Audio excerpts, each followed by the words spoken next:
Welcome everybody to our latest session of the Restoration of Cariele. As usual, we'll do a quick recap of what occurred last week and then get underway. So team, when we picked up last week, you guys were actually outside of a cave that you had recovered your awakened bear Stinky from. And you guys had gotten into a battle the previous session, wrapped that battle up there. So when we picked up last week, you guys were dealing with the aftermath of that battle, primarily Brance Collinsford and what to do with him. So there was some discussion amongst yourselves. Celine mentioned that Brance was a logger and she had some run-ins, or a particular run-in with him in the past, but it was a while back and it seemed strange that he was still holding a grudge all this time later. Though he also didn't seem to be fully himself, or perhaps didn't remember everything, assuming you believe what it is that he has told you. He had a habit, at least Celine would tell you, that he was not a big fan of spellcasters. In fact, he had called her witch on multiple occasions due to her using magics. And so finding him in league with a couple of other spellcasters is a little bit out of the ordinary, you might say. He also seemed to be, when you guys knocked him out and then resuscitated him, it seemed as though he was a bit like surprised where he was at, a little bit shocked, and so forth. So with all of that being said, you guys then had some discussions and ultimately decided that you were going to let him live and you were going to take him back to the logging camp. So you guys then left this area with him knocked out, I believe, on top of the floating disc that Celine had summoned. And you guys made some progress away from here. Unfortunately, you ended up running into some really bad weather on your way down.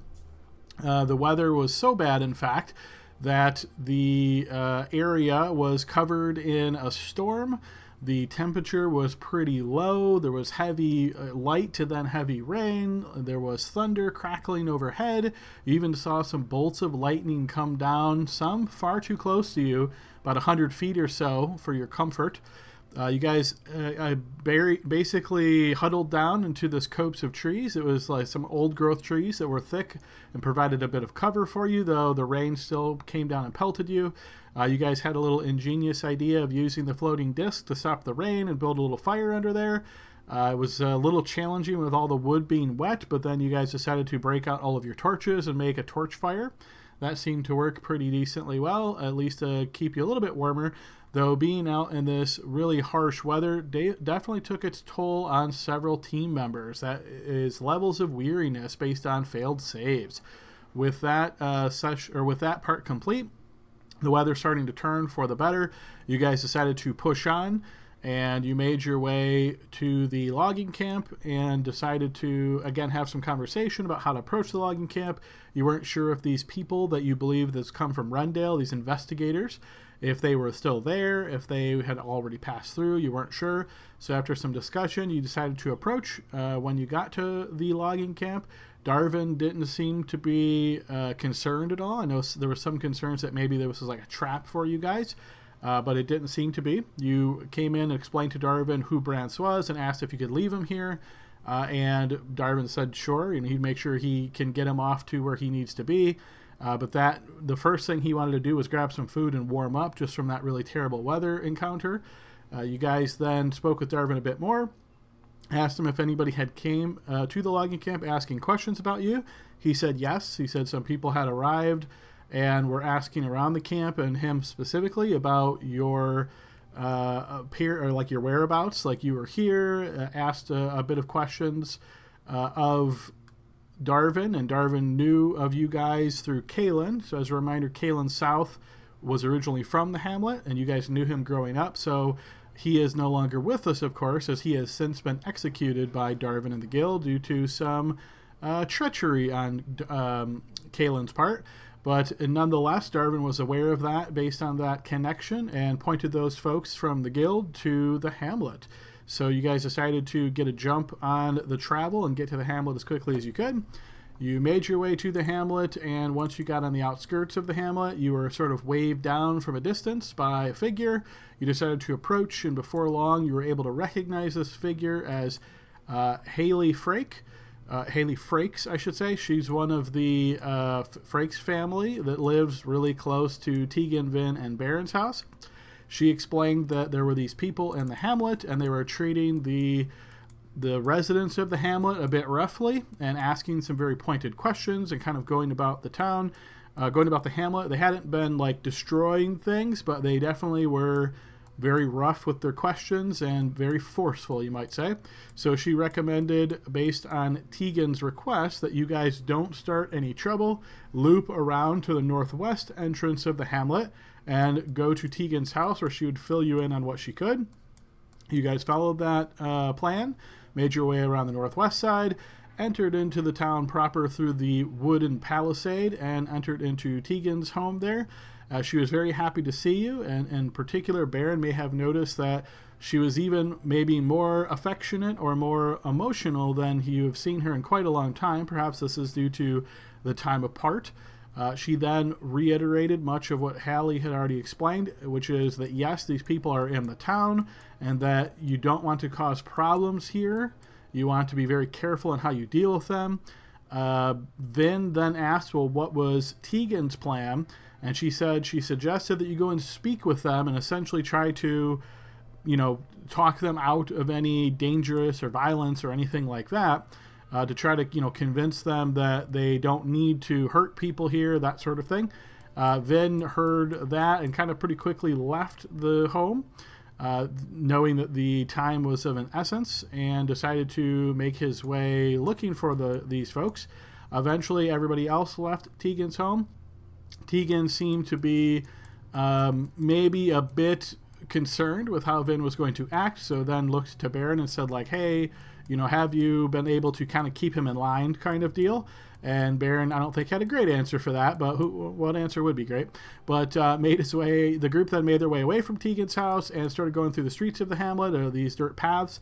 Eventually found several of these guild members. They looked like they were equipped and ready for enforcement, you might say, wearing some light armor. They had quarterstaffs on them, darts on them, and they seemed to be stationed around. You guys also then saw the South family, and this was told to you also by Tegan. They were actually lashed to the wooden palisade wall. They were essentially tied there and being questioned. There was also talk of Blixel's mother, Gadilla, has suffered the same fate. So this really put a giddy up in the group's step as they made their way over here quickly. After finding all these individuals, the leader of this, after the team started getting closer, some of the guild members noticed this. They then called out for backup, essentially, and there was a little bit of a jockeying of position here as the guild members kind of started spreading out, trying to get closer to you guys and trying to like cut off paths of exit, you might say, and you guys were trying to do the same, like keeping your options open. Eventually, you guys called out for the leader of the guild members to come out and just talk with you. He did, indeed. You guys had heard that his name was Pruitt, and he had come out and he had spoken with you, a very sneering and angry and insulting man. He seemed to be looking for something as an information, and was very forceful with his questions and maybe making some vague insinuations and threats, that sort of thing. Eventually, the conversation steered towards having both Vin and Baron enter the High Crisp's house, which it seemed as though the guild and Pruitt are using as like a mini base, and speak with Pruitt inside. That occurred, and the conversation did not go well. It seemed as though Pruitt, again, was basically trying to get a confession out of our player characters, and Vin was being very forceful in his denials and essentially thinking that Pruitt had no right to be here and no right to be questioning and lashing people to the palisade wall and all of that. This ultimately ended up with Pruitt saying, all right, fine, I'm going to go out and basically call his guys. And then as he started going out, this triggered an encounter as Vin and Baron, to some extent, probably looked at this as the start of the combat and decided to kind of like get the jump on Pruitt and the guild members. And so that's where the battle broke out. Thanks to a card that was played last time, all of the enemies had a round of surprise. So our player characters that were on the outside, again, kind of just jockeying for position. Serena moved to help some of the South family members. There was some other movement, but nobody outside was really sure what was going on quite yet.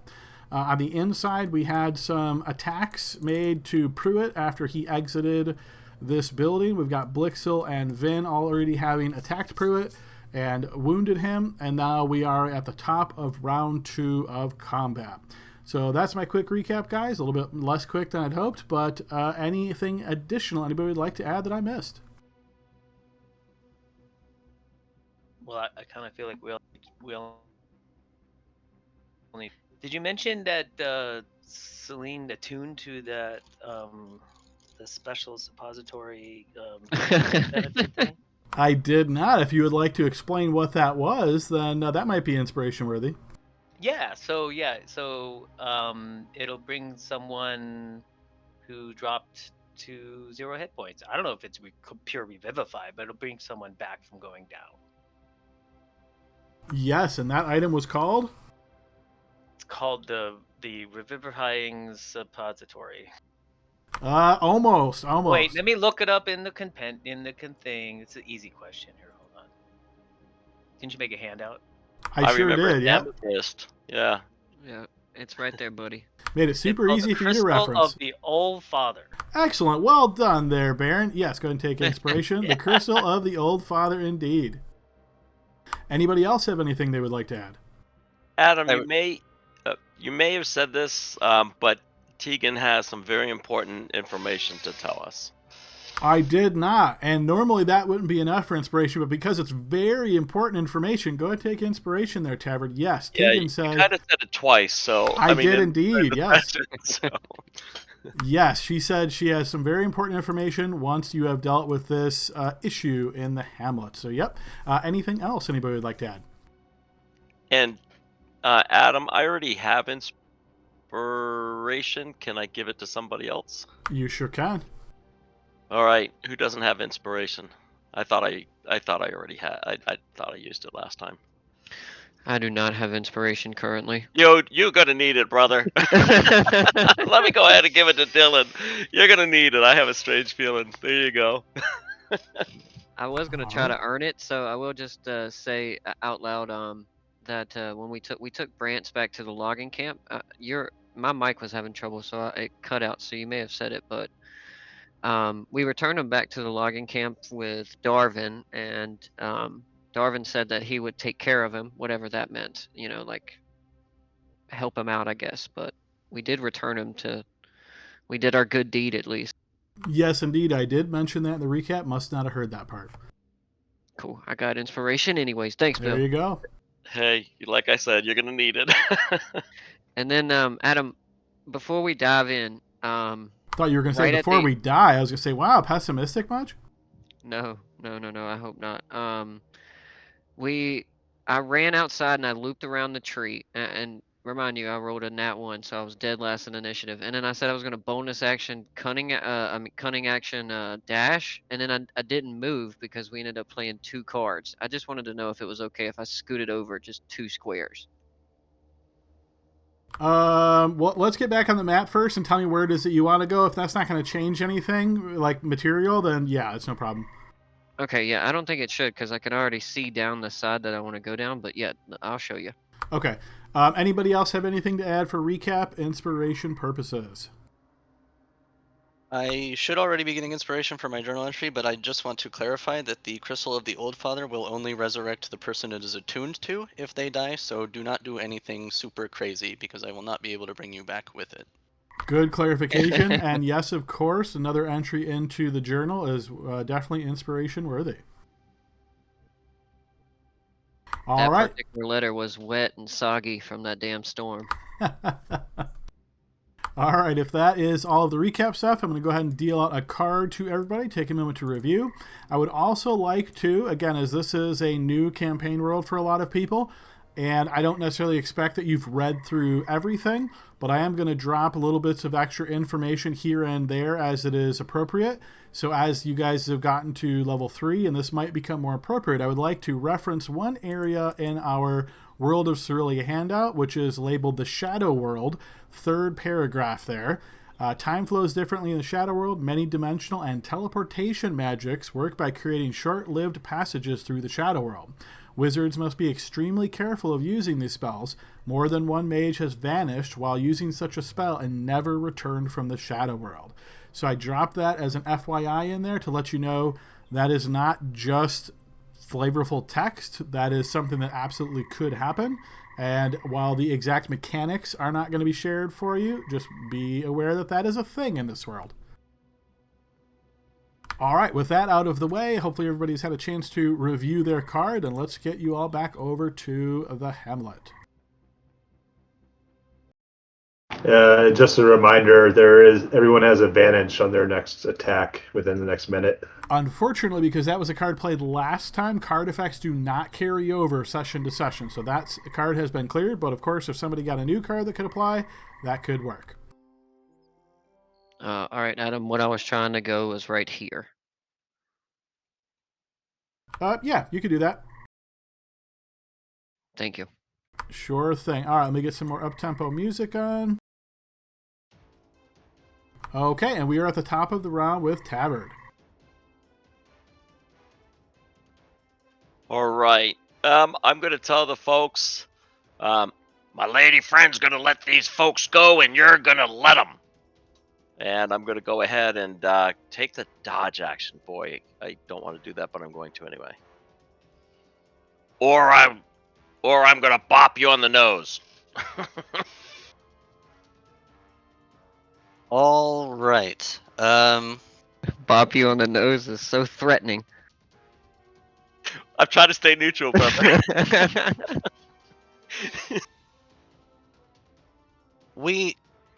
So remind me what happened like at the end of the last session. We heard Pruitt call out like weapons out or something, right? Like he's shouting this to everybody to hear? Yes, he did. Okay. And it looks like the guys are getting ready to fight. I would say they were all surprised last round, so they haven't really had any kind of a chance to react at this point. I guess if you're just kind of looking at them, you're getting the impression they're getting ready to move. Is about probably as best I can give you. Okay. I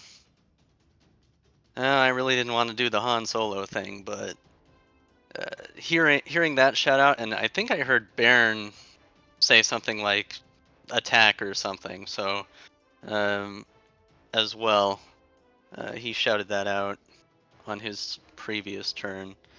So, okay. What buildings are to my left and right here? This is the South's house on the left, I think. That is the South's house, yes. And then there's like an outhouse, or not outhouse, that's way the wrong term. An outbuilding that is a separate room that is also part of the South's land, I guess you could call it. You, having frequented the Hamlet but not necessarily living here, do I know like what they do with that building? Is it like a storage facility or?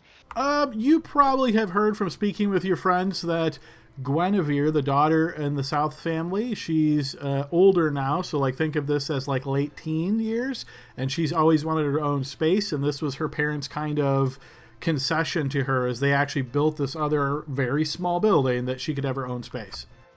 I see. And I'm sorry to ask so many questions, but this is quite important for what's about to happen. Are there only the three Souths, minus Kalen, of course, or do they have like a little toddler that's gonna like? You didn't think to make a token for it because you didn't think we would come to this, but no Hobbling along toddlers. okay. Yeah, just the three that live in the hamlet currently. Okay, and they're all accounted for over here. That is good. And last question: how sturdy are these buildings? I mean, question. Okay, maybe I was right. They're built with hardwood and thatched roofs, so I mean, pretty sturdy. But yeah, if you throw fire on the roof, it's going to catch pretty quick. I won't throw fire, but I am throwing a grenade. So, the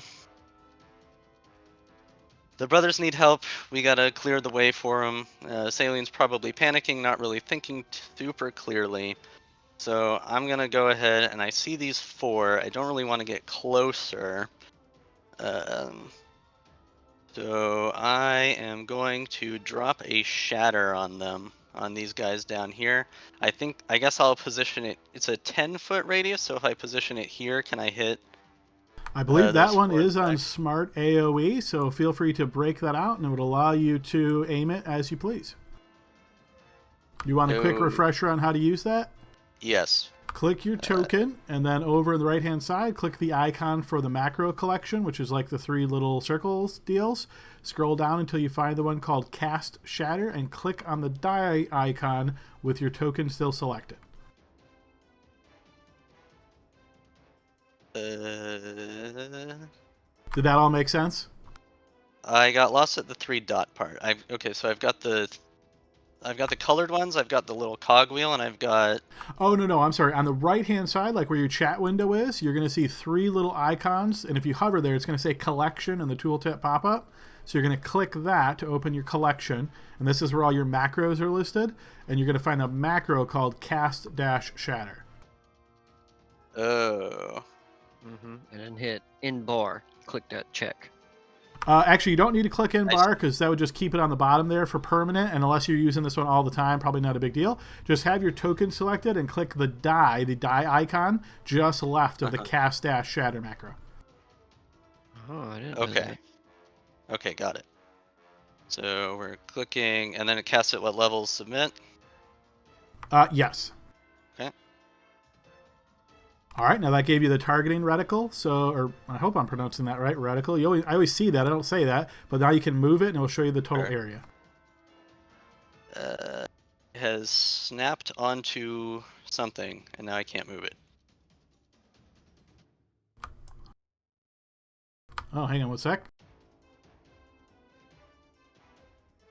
All right, so I will put it there. Can you see it now? Now, again, keep in mind, you can only center it somewhere you can see, so there is some limitations there. Yeah, I understand. I was just going to throw it straight downward.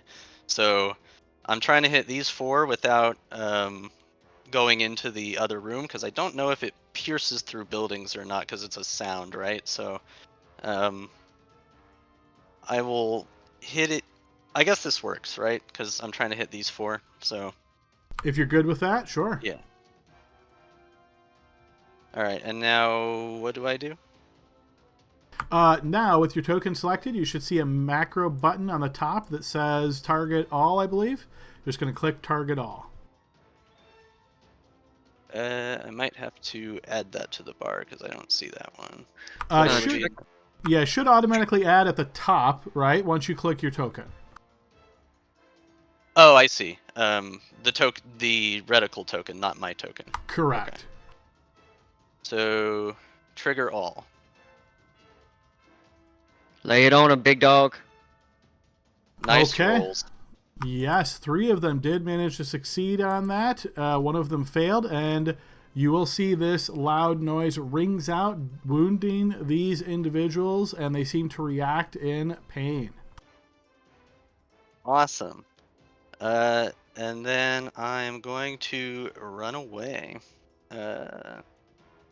Because that is a big signal to them that they should probably chase me. So I'm going to go 5, 10, 10, 15, 20, 25.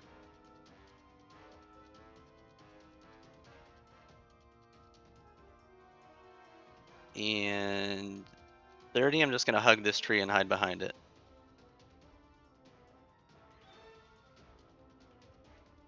All right, so hopefully that resolved the vision from that icon issue next time that is used. But okay, these guys turn. So after having been injured and having heard Pruitt shout out, this one is going to move over to this way. As he does so and is looking to the south, seeing Vin there, he is going to take one more step, and then you're going to see as he draws from his side pouch here, Vin, and rapidly throws 2 darts at you. I will need 2 defense rolls, please. Okie dokie. Oof. First one will be a critical hit, and the second one will Oh my miss. gosh. What the hell, dude? Swingy, swingy today. Go ahead and throw a piercing crit on yourself. Oof. Okay, so true crit, and then for the next minute, you'll take an additional 1d4 piercing damage at the start of each of your turns until a creature uses an action to staunch the wound.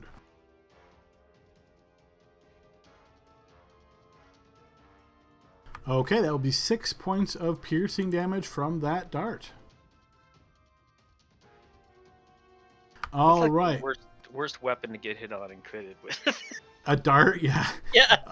So you notice this one, as you said what you said, Tabard, he kind of gives you a look, but essentially ignores you as he then moves around.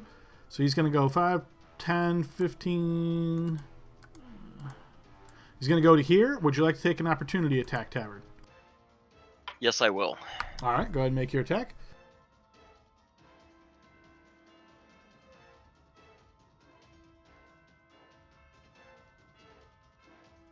All right, go ahead and set yourself back to public, but that will miss. All right, so as he steps away from you and then you swing at him, he stops in his stride and he steps back up, and now pulling quarterstaff out of his back, he is going to bash you twice with the quarterstaff. 2 defense rolls. I know you dodge, so these will be at advantage.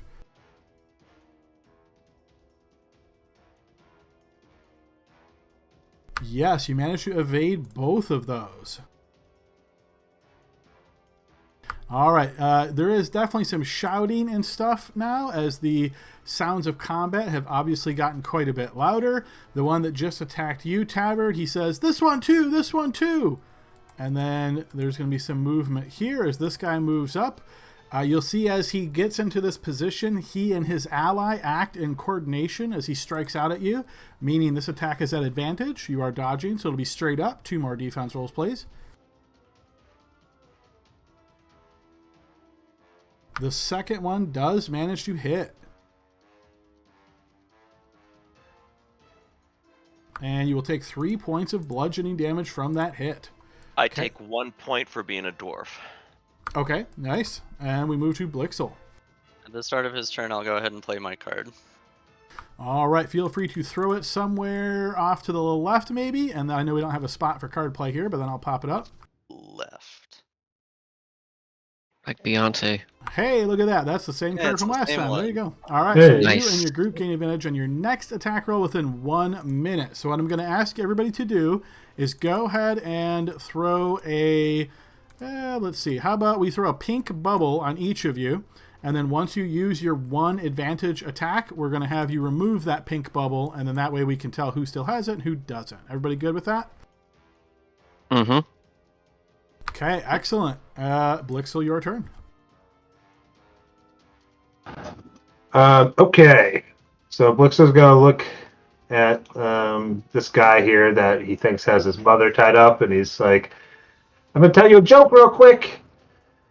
Your face!" And he's going to cast Tash's hideous laughter on him. Okay. All right, and spell effect roll.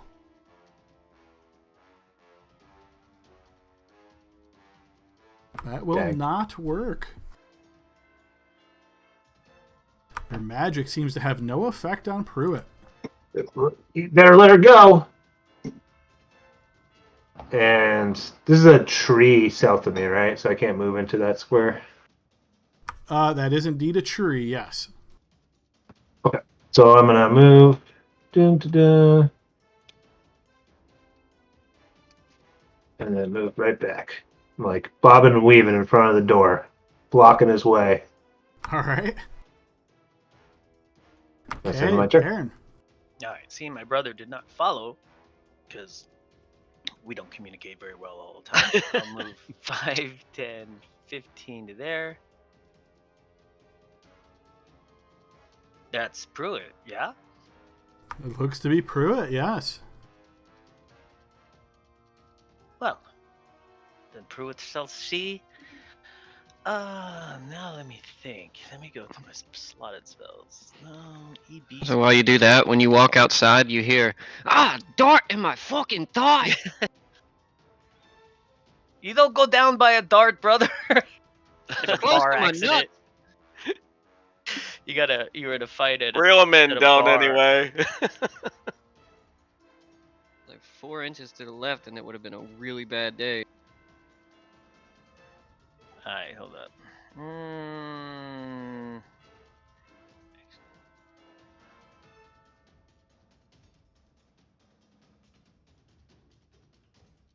Alright, let's see, this is a...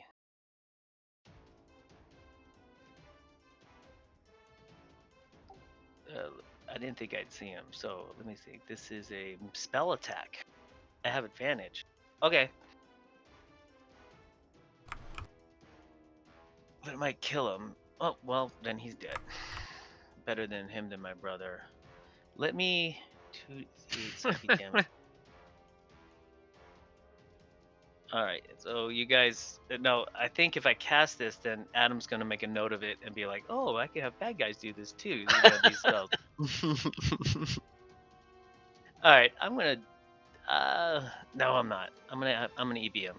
Just because I gotta save my spell slots. Okay, sorry, Adam. Don't kick me from the game. Here we go. That will indeed hit. All right, and remind me, do you have any special rider effects on Eldritch Blast? No, I took it off.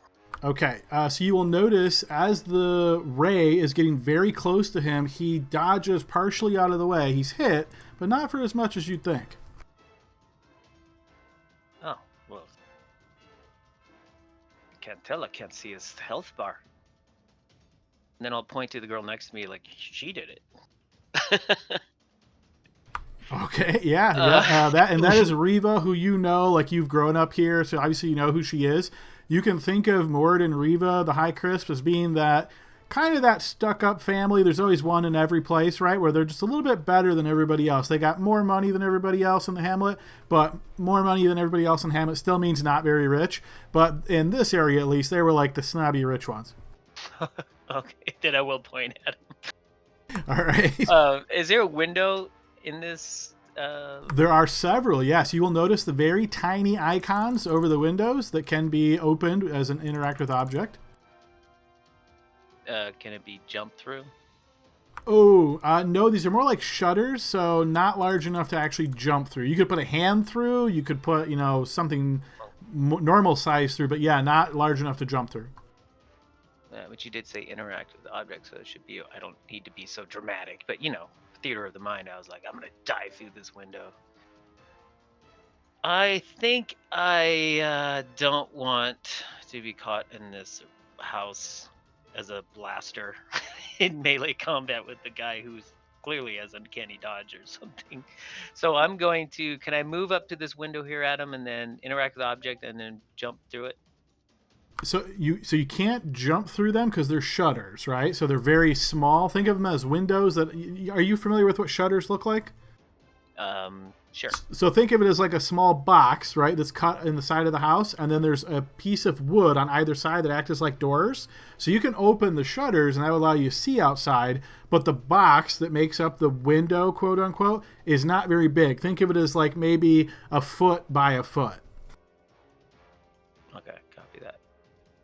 And if you were to enter that square, just as an FYI, there's a chest there, part of the bed. Count that as difficult terrain. Copy.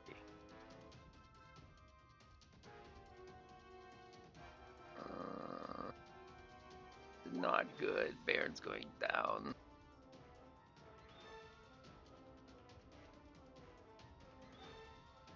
I feel like there's a whole lot of planning going on right now for one turn. No, there's not. It's literally me. I might sanctuary myself now as a bonus action. Could no, do I that. can't. I can as a cantrip. Yeah, you just cantripped, yeah. If I don't, he's coming after me. I don't know who he sees out there, and I just hit him. So let's see. I'm going to move back. I guess it doesn't matter. I'm going to stay there. And because he can still reach 5, 10, 15, 20, 20. Yeah, he can still reach me. Okay, I'm going to bonus action sanctuary myself, sadly. Okay. Oh, so selfish of me. Is it on my quick? No, it's not. Okay, so I'm going to stay there, though, and I will hit it. All right, burning your... I think that was your last spell slot, is that right? No, it's a level 1 spell, so we moved it from my list of level 2 spells. So you still have one slot left, is what you're saying? Yes, correct. Okay. And that'll be it. Okay, we move to this guy's turn. He is going to join the Tavern Pain Train wagon, and he's going to come up here and try to bash Tavern a couple times. Tavern, 2 more defense rolls, please. I just had to do that, You will dodge that one and the second one.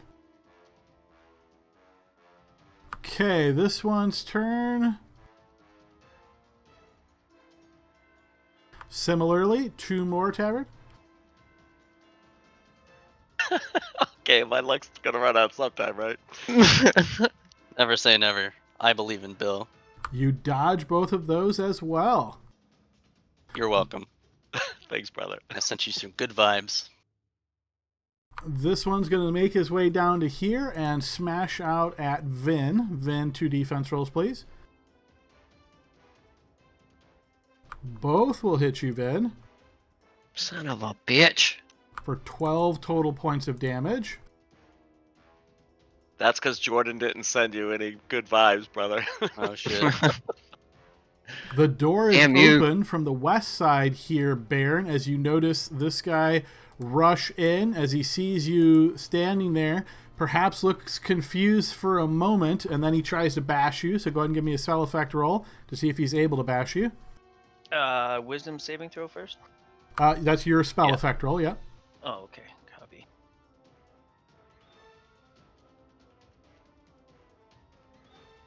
He I would can like indeed to- bash you. Inspire that. Okay, go ahead and burn your inspiration, and then go ahead and throw a new spell effect roll. So actually, you know what? And I'll take that new spell effect roll this time. For reference, though, the reason I built that inspiration in is that it rolls it for you, right? So notice how on that one you technically rolled a 5 minus 1. So I won't this time because you just said it, but in the future, and this is for everybody, when you roll inspiration, you click that on your sheet, whatever that die roll is, that's what we're going to take. Does that make sense for everybody? Yeah. Okay, so he is unable to strike you as your sanctuary does hold. There is no other opponents nearby, so he essentially wastes that turn. Blixel, do you have anything in your hands currently? Actually, Adam, I'm going to play my card at the start of his turn. Okay. Kill all opponents. It's the action jinx. Nice, okay. Target Very good. loses an action, okay? So he won't get his action.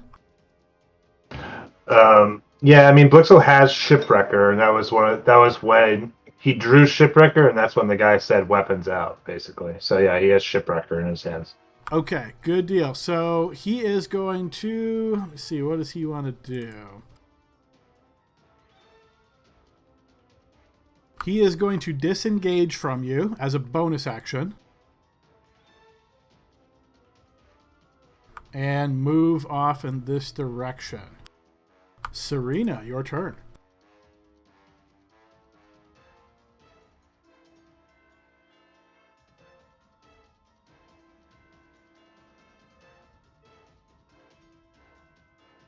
Sorry, she's having mic issues real quick.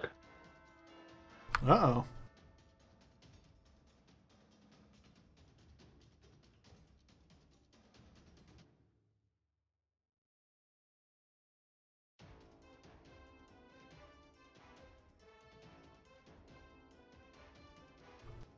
The highest CR monster is always the tech monster.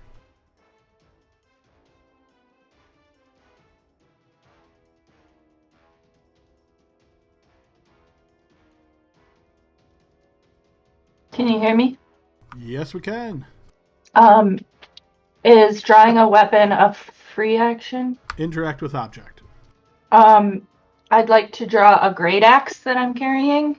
Okay. I switch the cabbage harvester to one hand, and I pull out the great axe, and I hand it to the mother, and I shout, "Free your family!" Okay, you hand it to Shannon, and as you do so, you see the axe hit the head of the axe hits the ground as this is quite heavy for her, but she gives you a sheepish nod as you say that. Now I gotta move back to my computer. Hold on. All right.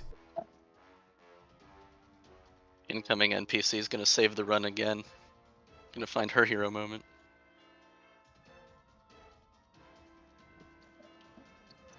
Okay, now I'm gonna rage, Okay, bonus action rage. and Someone else is gonna start taking some. and I'm going to swing at the guy in front of me. Okay, go ahead and make your attack. First will be at advantage, of course. Yes.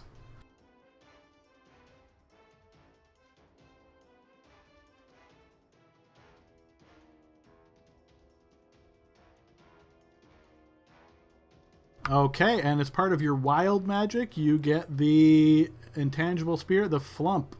So where would you like to put your flump? Okay, so give me 4. Did we build that one in for you? I always forget. Let me just check your sheet real quick. I don't think we I don't did. think I've done it. Okay, so just throw me 4 d20s and we'll do a quick calculation.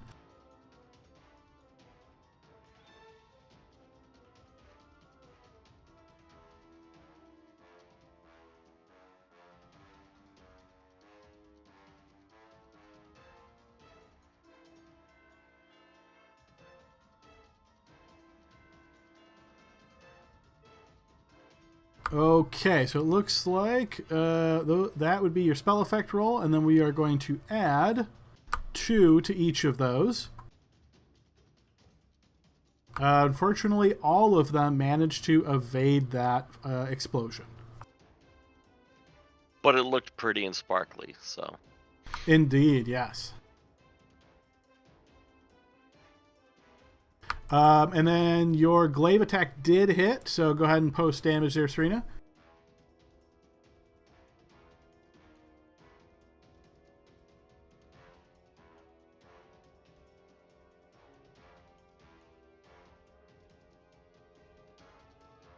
Okay, he is slashed and wounded. We move to the next guy. He's going to make his way down here towards you, Vin. And once again, you notice he and his ally work in coordination. He's going to attack you with that quarterstaff. Both these attacks will be at advantage. So 2 defense rolls at disadvantage, please, Vin. Wasn't he within Serena's range? He was 10 feet away from her. So yes, technically, if you want to use your reaction, Cerilia, to make an opportunity attack, you could. He would get cover, though, so you're attacking through another guy. Oof. Good hit. Yes, go ahead and post a critical crit.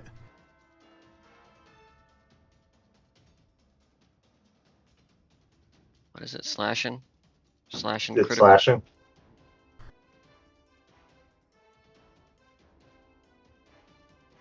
Okay, so max plus a die. And creature's bleeding. Okay, nice. Wow. Alright. Cool. Now I roll some defense rolls. Is he still coming at me after getting stabbed like that? He is, yes. Both will hit you. And that'll be 13 more bludgeoning. And then we start with your turn, and I'll need a d4 as you continue to bleed from that previous crit. God damn. Darn Yeah, darts. that's getting Maybe I don't need a short bow. Maybe these darts are going to be just fine. I'm going to use my action to staunch the wound at him. Okay, yep, so you stop bleeding.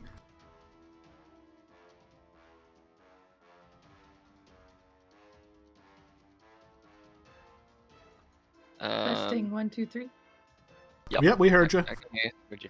And great. then I'm going to use my uncanny action, my cunning action to disengage, and I'm going to go this way. Okay. And I'm going to go through Blixel. He's not engaged. And I'm going to make my way 5, 10, 15, 20, 25, 30, right to here. If it goes well with Garnica, Books will be engaged soon.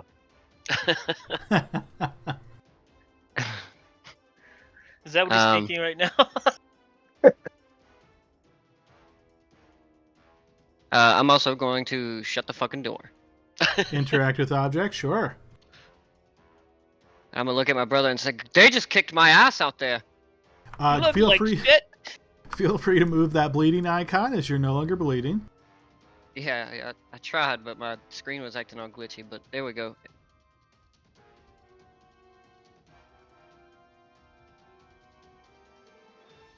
All right, this guy's going to come up here, and from there he spots Cerilia and Tavard. He's going to throw 2 darts at Cerilia. So Cerilia, 2 defense rolls, please.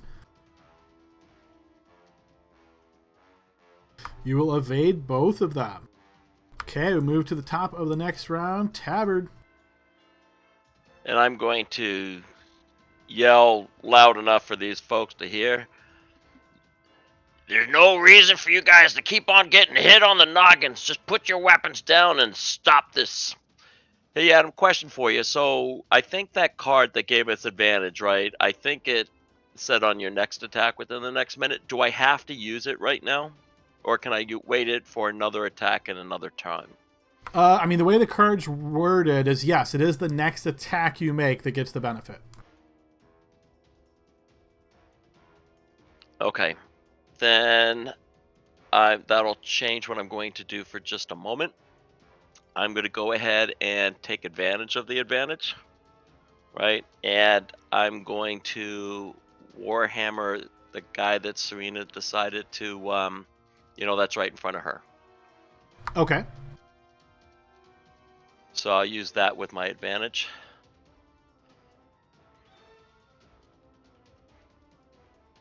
Yes, that will hit. Wounding him as your Warhammer smacks him solidly.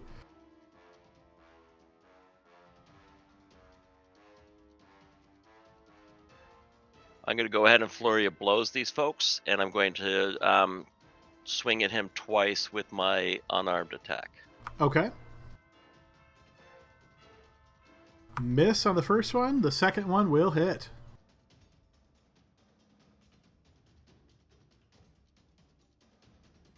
Smashing him hard again. Oh, let me update that HP real quick.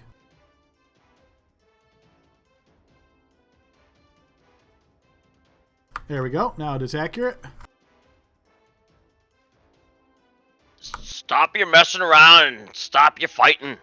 So I would say, Tavern, it's at this point, since you've tried this strategy a few times, you've noticed nobody seems to respond well after you smash them in the face and then tell them to drop their weapons. These guys don't seem very likely to do that. Oh, I understand. I'm just trying to remember. Taverns try to go on the path of the wanting to be a pacifist. Trying to give yourself plausible deniability. I got it. Yeah, pretty much. He wishes he's a brawler who wishes that there was peace in the world. So Fair enough. All right, Saline.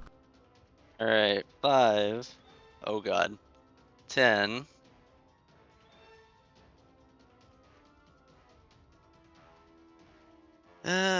Looking at my spells, what do I have that could help here?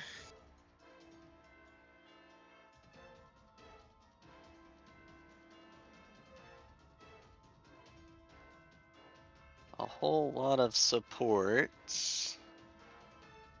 And not a lot else, so I'm gonna go 15 just to get a better, 20 just to get a better sight. Wow, they have a lot of HP. Yeah, we're gonna throw another grenade. So, this time, I know how to do that. I think, if Roll20 stops lagging for me. So we're gonna go this.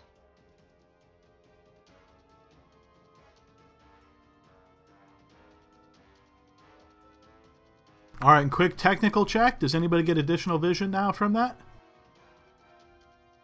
No, Nope. I'm in the house too, so. All right, sounds like that fixed it. Appreciate that heads up there, Blixel. All right, go ahead, Saline. All right, and does it have to be on the crosshair points, or can I try to like slide this down to get that guy on the bottom there? It has to be on the crosshair points. Okay, so no way to get all of them, so I'll hit as many as I can. So we're hitting these 3.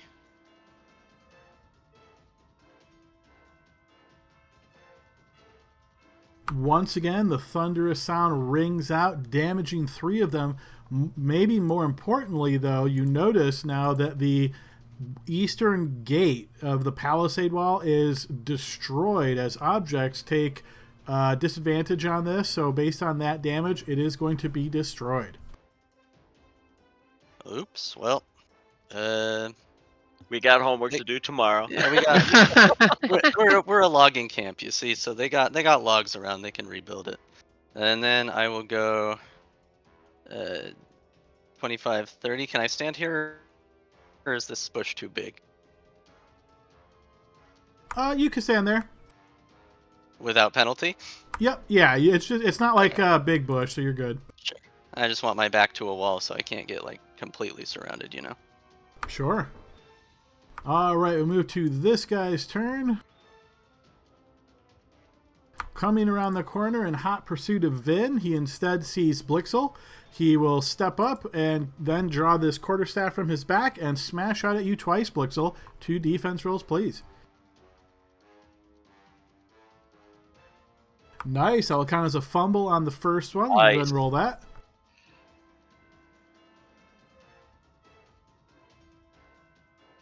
Okay, so he gets dropped prone on that first strike. Your target must also succeed a DC 10 dexterity check, so just go ahead and throw a dexterity check there, Blixel.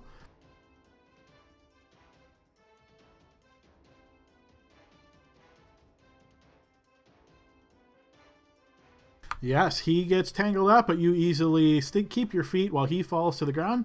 That means his next attack will be at disadvantage, so that gives you advantage on your defense roll. Okay, he will miss there as well as he's trying to swing at you clumsily from the ground. He has used too much movement to stand up this round, so he has to stay on the ground. Just give up already. All right, this one's turn. He is going to smash out at Tavard. Tavard, 2 defense rolls at disadvantage, please.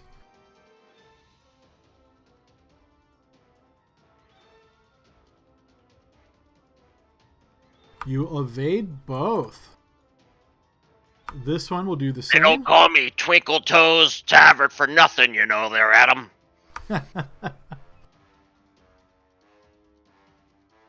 2 more attacks on you. First one will manage... Actually, both will manage to hit as these are at advantage. Here's 2 attacks.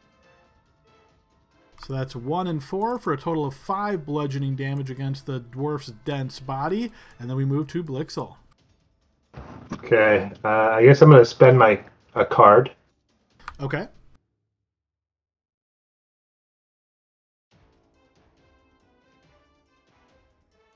Okay, so at the start of you or an ally's turn, target creature's speed is increased by 30 feet to the end of their turn. Who would you like to select for that? I'm just going to do Blixel himself. Oh, yeah, start of you or an ally's turn. At the start of your turn, of course it's on you. Okay, yes. Okay, and then he's going to chase after Pruitt, so he's going to risk taking the opportunity attack from the prone guy. He will indeed, but again, it will be at disadvantage, so go ahead and throw a defense roll at advantage. Nice, that will miss. Okay, so you move 5, 10, 15, 20. You get to there. You can now see Pruitt. You also notice that there is a bunch of things of apples here and then a bunch of crates and things. Both of these squares are considered difficult terrain just to your north. Okay. But with all the extra movement from that card, like Blixel in a fit of rage, I guess, is going to just sort of barrel through.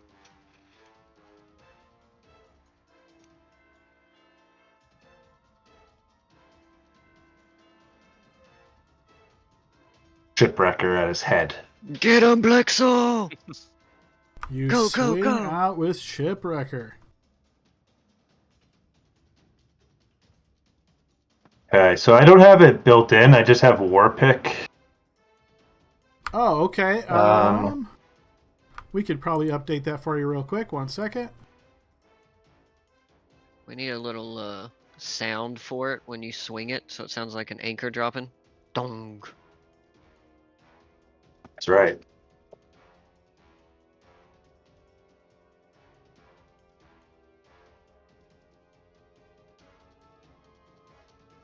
All right, and just to clarify, you don't have a separate war pick, right? It is Shipwrecker's your only war pick? Yeah, that is the War Pick on my sheet is Shipwrecker, but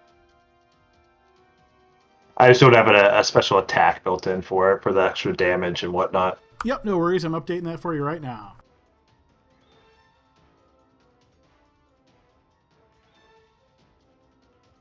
Okay, so that should be all set now for you to click on.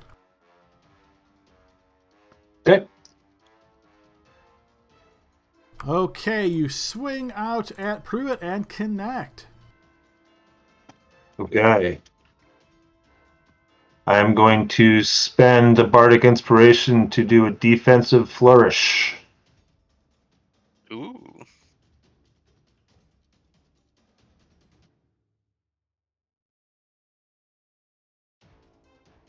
Okay, go ahead and throw your D6, right? And we'll see how much AC is added to you.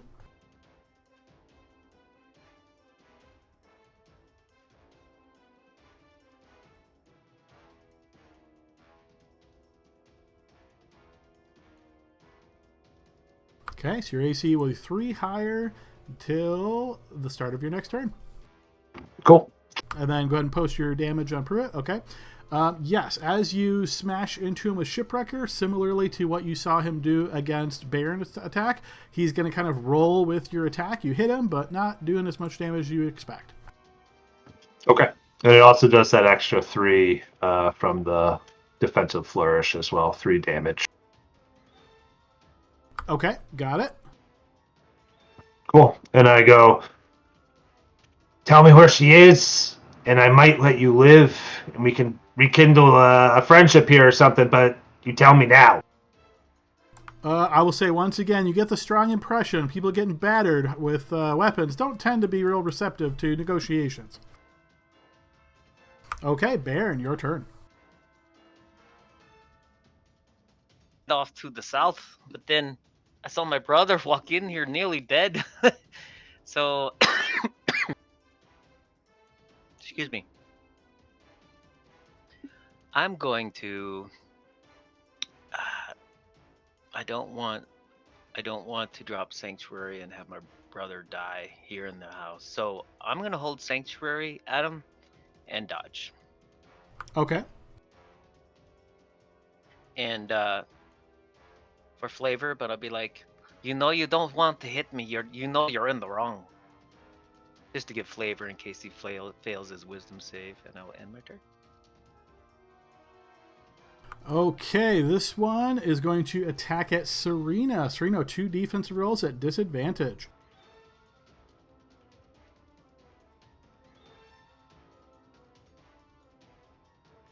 Why is it a disadvantage?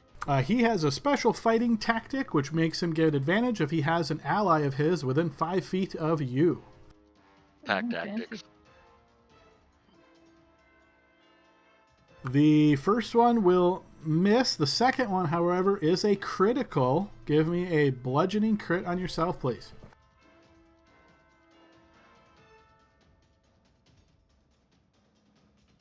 Okay, true crit.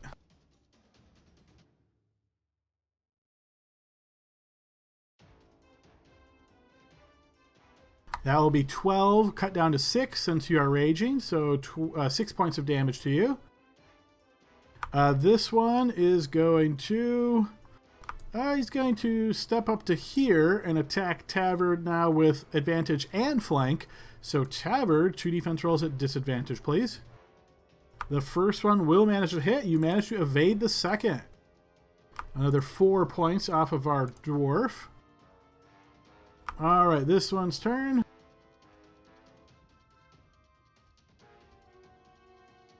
He's going to come around the corner. He's going to open the door. And with 5 feet of movement left, he steps in and sees Vin there. And, you know what? Let's go ahead and have Serena play her card to up the ante a little bit.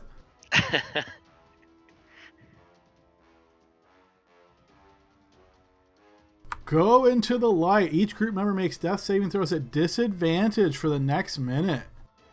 That just makes me normal rolls. Okay, well, let's see if he even knocks you out. But he is indeed going to try to hit you twice with the quarterstaff. 2 defense rolls, please. I'm going to use my inspiration. Okay, first one would have hit.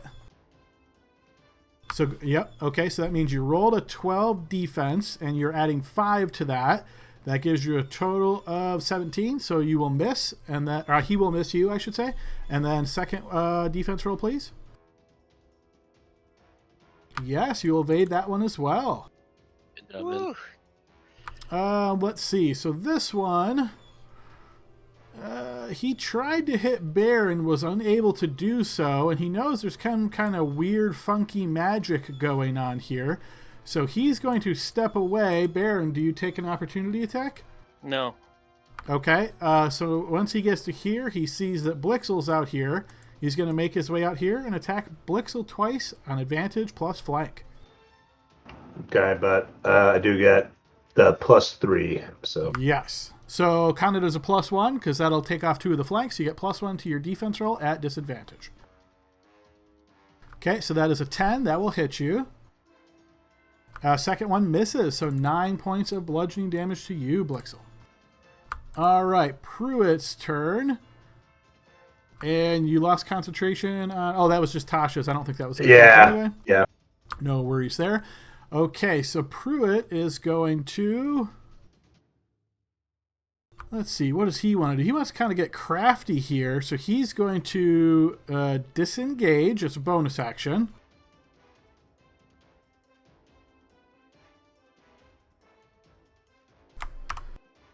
He will get to here, and then he's going to use his action to use Demoralize, and he is going to pick Blixel and Bear. Now, those are the 2 he can see at the moment. So the first one will be at Blixel, second one at Bear, and I'll need both of you guys to make wisdom saving throws. Is that a spell effect that causes a negative effect towards me? It's not a spell effect. Are you worried about Sanctuary? Go ahead and post the text of Sanctuary if that's what you're thinking. So yeah, I would say this is definitely... It's not really a spell, but I think that's the intent, is harmful ability. So sure, I would say this applies. Go ahead and give a spell effect roll. Yes, so he will not target you with Demoralize, but he will Blixel.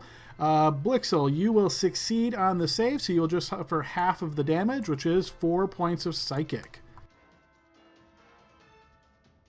And then he's going to continue moving. All right, Serena, your turn. What about the villagers? I think You we can- skipped them in the turn order.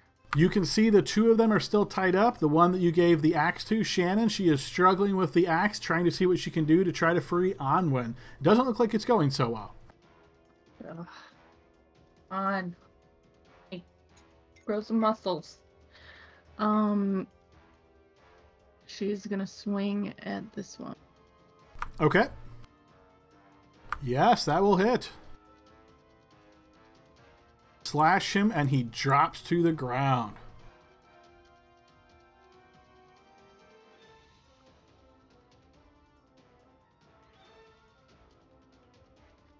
Gonna Pam this one. Okay. Ooh, nice. Critical Pam. Go ahead and throw a bludgeoning crit. Nice.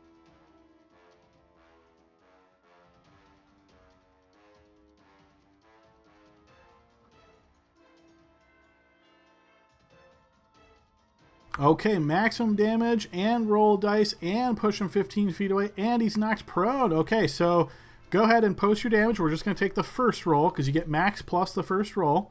Okay, so max is 8 plus the second roll is 15 plus rage 17. He's knocked 15 feet away and knocked prone as you wallop him massively.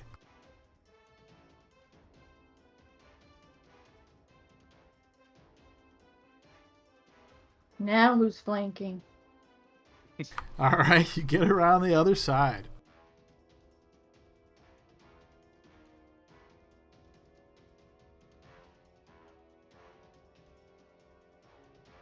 All right, next up is this one, sir. Okay, he's going to dash and get himself here. Vin, your turn.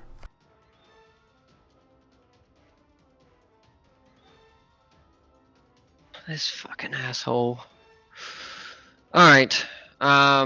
Seeing that I'm kind of cornered here, I am... Shoo. I'm gonna kind of split them real quick at him and like reposition myself to here. And can you explain to me shove or topple one more time, please? So shove is athletics against his athletics or acrobatics. So you roll in the athletics. If you succeed, you can either push him prone or you can push him back 5 feet. And then what about topple? If I'm trying to move past him out the door? There is no topple. I think you might mean there's overrun, which means you try to push through them and basically be able to move through their space. Or there's tumble. Tumble is acrobatics based, and then overrun is athletics based.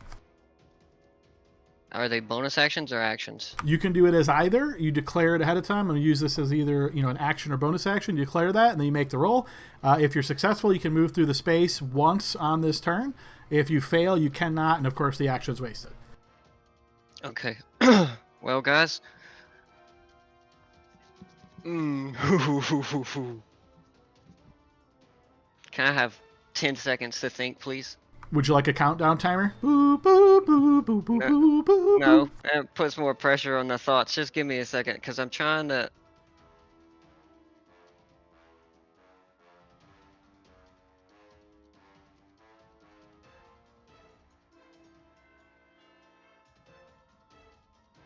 Okay. Woo! This is risky, but I'm going to cunning action disengage. And then I'm going to action do the acrobatics thing where I go past the guy to my south. All right, And so using out- your action out the to door. tumble. So go ahead and make an acrobatics check. You can do that publicly. Okay. Let's see if it works. Here we go. It does. Nice. So Vin sees this guy come up and he's kind of out of breath, and he pushes past him and he rolls himself into the corner and with his heels against the wall and kind of dives through the guy's legs and then picks himself up out the other side. And he is going to move. So that would be 10. Is it extra movement, Adam? Not to when get you past him? tumble. Nope, counts as regular 5, movement. 10. Okay.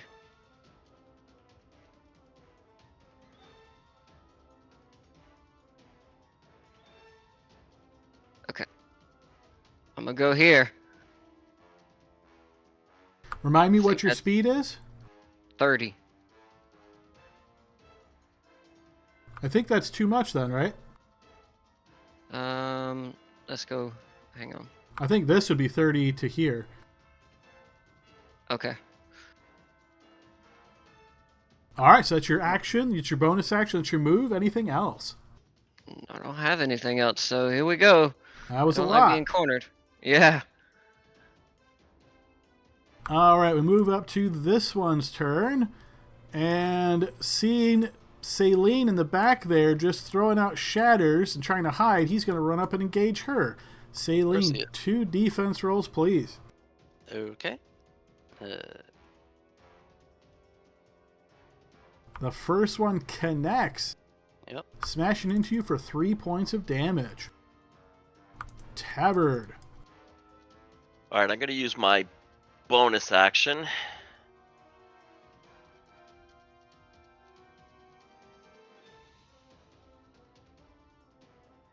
Giving me dodge plus advantage. Okay. Since I also have the flank, I'm going to go ahead and do my, Captain Caveman routine on the guy to my north. All right. Yes, that will certainly hit. You wallop him.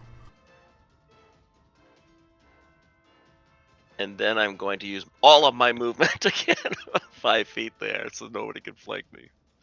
Okay. Okay, Celine.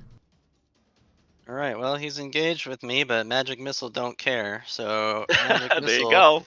is gonna. I'm actually gonna shoot at Pruitt because I see him coming, and I don't want him coming. Okay. So we're gonna arc around this guy. Pop, pop, pop. Let me find it. Okay, so that is 12. You will notice, as before, he dodges partially out of the way of your missiles and is only somewhat wounded. Does he get that for everyone or just the first missile? He gets that for all 3, because the missiles hit simultaneously. I see.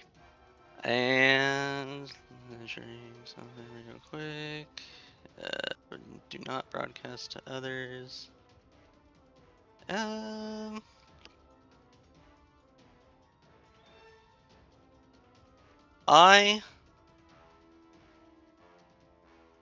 will find my pointer again. And I will provoke the attack of opportunity because I don't want to be anywhere near the rogue who can probably close the distance. So I'm going to go 5, 10, provoke. Indeed, yes, he will swing out. You managed to evade that one. Nice. 15, 20, 25, and 30. That's my turn. All right, this guy will stand up, move 15 feet, and he's going to throw a couple darts at you, Vin. 2 defense rolls, Damn please. it. You Ugh. manage to evade the first, but the second does pierce into your back for 3 points of damage. Whew. Still alive! This one will also stand up from prone after getting a big wallop.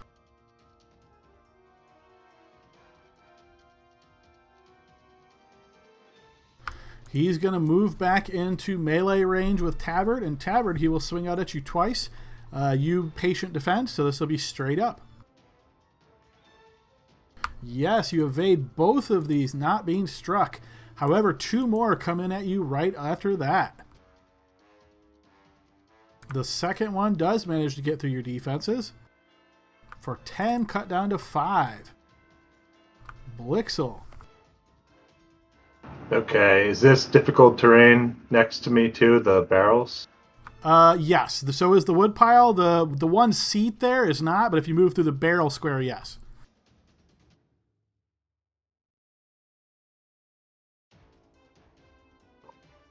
Here, 10. Okay. Well, I don't want this guy getting away. I don't know where he would go to.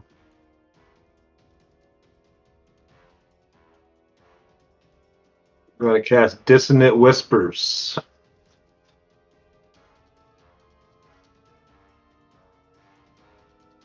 And I'm assuming that's on Pruitt.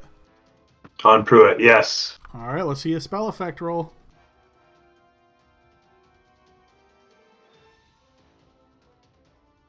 Yes, that will indeed damage him, so he'll take the 8 psychic. Okay, and I believe he has to run immediately. Must use its reaction if available. He doesn't have his reaction. Okay. You burn it to dodge those missiles. Yep. All right, and then bonus action. I'll bardically inspire Vin. Okay. Does that work on defense rolls? No, because it's For not supposed to once, work I'm on not. AC. Go ahead and burn another Bardic Inspiration there, Blixel. All right, excellent. 1 left. Anything else on your turn?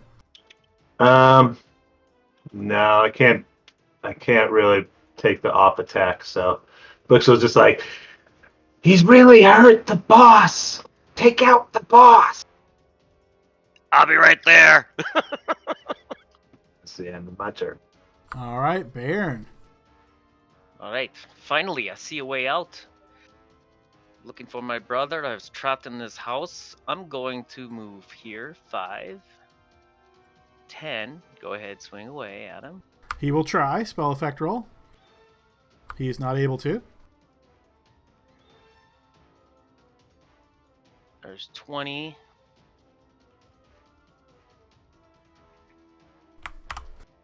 $25.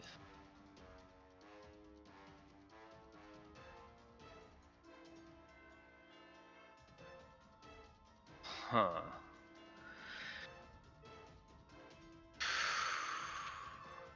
$30. All right, opportunity attack against you. Another wisdom save. Yes, he won't be able to either. All right, I'm gonna drop it. I'm gonna try to kill Pruitt. He's got like pixels left. Come on, EB. I wonder if that'll do it. They all have pixels. It's just how many, you know? Yeah. My sanctuary drops. I'm gonna launch a EB his way. This is it, boys. Yes, that will hit. Hell yeah. He does indeed drop to the ground. Oh, well done. Okay. You guys are acting like it's all over, and I got 3 baddies by me. Dude, Vin's almost dead, but he's got 1 hit point left, I think. He looks like 3 nothing. hit points. Yeah, Yeah, he yeah, looks yeah. really dead. Okay, so that is my action movement.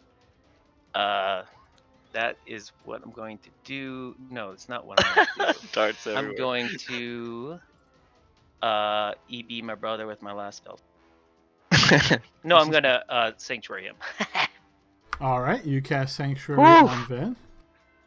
What, I got you, what do brother. I'll do a yellow circle for that. Okay. I got a bunch of buffs over here, but shit.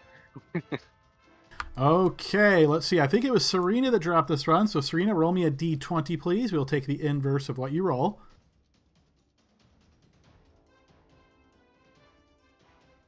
Sorry, what was that for? Roll a d20. This is the death save for this enemy that you dropped. So, if you roll a 1, essentially he pops up. Nope, he is dead. Okay, this one's turn. He's going to attack at Tavard for the advantage, so that'll balance out. So Tavard, 2 defense rolls, please.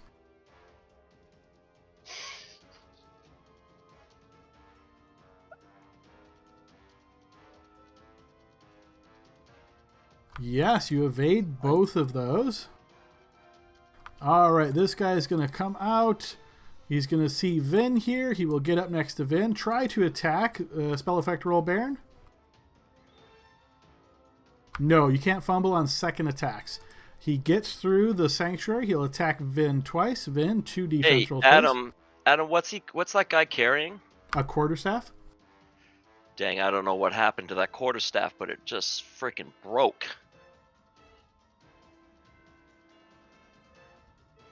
That sounds like a card's going to be played. That sounds like a card play.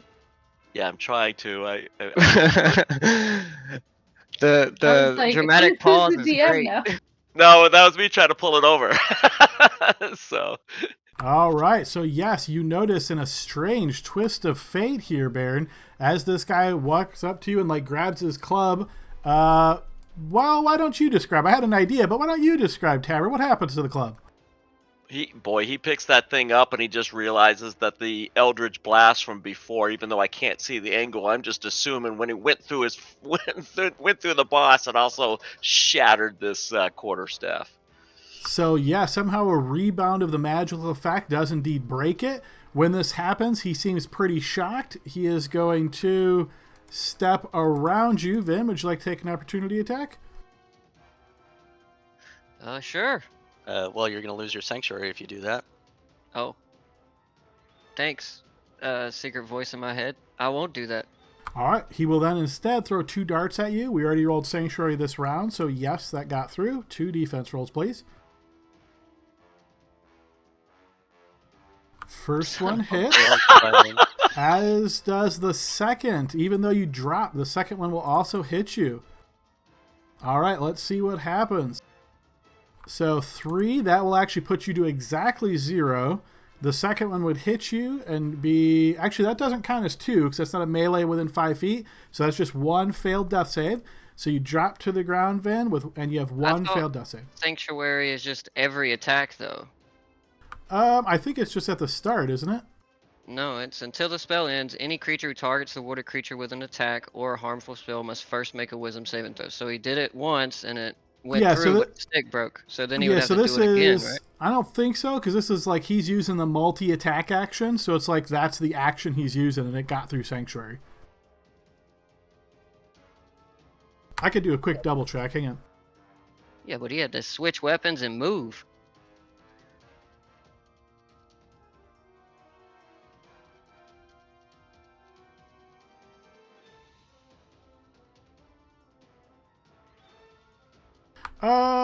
Okay. Yeah, I think I'll do a double check on this, but yeah, we can do an extra roll just to keep moving things fast. So, Baron, another wisdom save? Well, I'm glad you asked because I see nothing on roll 20 and I refreshed already. It looks to me Yeah, like you you disappeared deleted your from where you were. token. Yeah, I was like, you just disappeared, dude. Yeah, I don't know what I did. Adam just talked about the teleportation and the shadow dark and everything like that. Maybe you're somewhere else. Who knows? Let's see I if he mean, it's- makes it back. I see a little mini baron. Oh, Oh, that fits too well, doesn't it? Mini wee Ben. mini baron. All right, right, I will another give- spell effect roll, please. Okay, so we will for now say that the second one doesn't go through. So Vin, you do drop to 0. You are prone on the ground. All right, this one's turn. That, by the way, Adam hit me directly for 3, so it's at 0, Correct. on the dot. So. Yeah. Oh, yeah. I'm following. Okay. All right, this one is going to take 2 attacks at Blixel. Blixel, 2 defense rolls, please.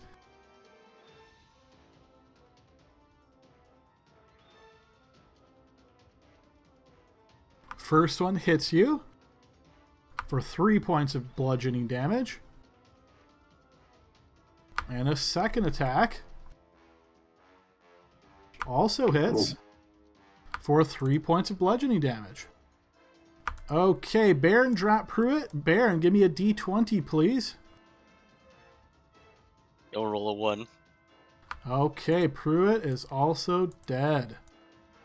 Serena. Serena's gonna try to get some flanking while Tavard's still alive. Whoa. Always clever. While this guy is stabbing Tavard, she's gonna stab him in the back. He's not stabbing. He's bludgeoning. That did indeed hit Serena. Slashing him and wounding him badly. I'm also going to life drain him. Okay, he'll take 3 additional. And yes, he is indeed part of your living origin. So you gain 3 temp HP.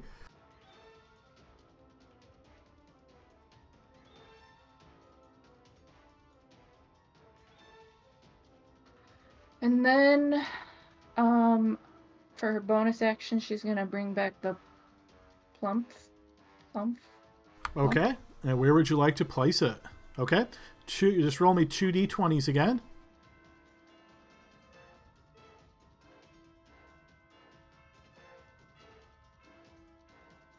Okay, yes, that will. Let me just do a little check. That will affect both of them. So go ahead and throw me a d6 twice. I think it was d6. Yeah, I'm pretty sure it's d6 force damage.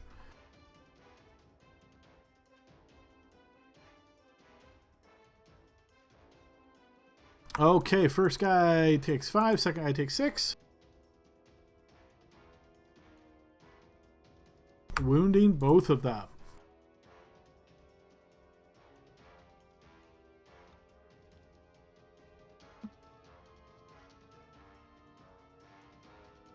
Great.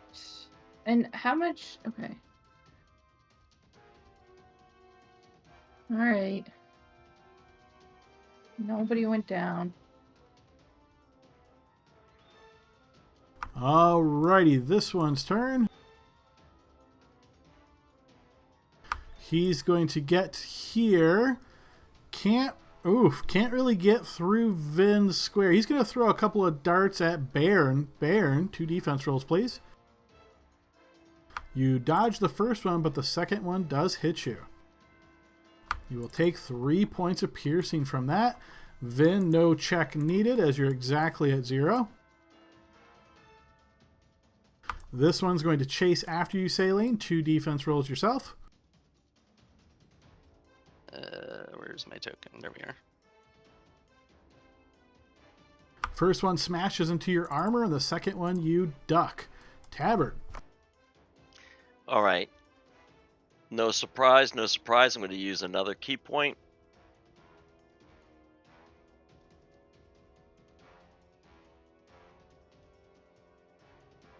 patient defense.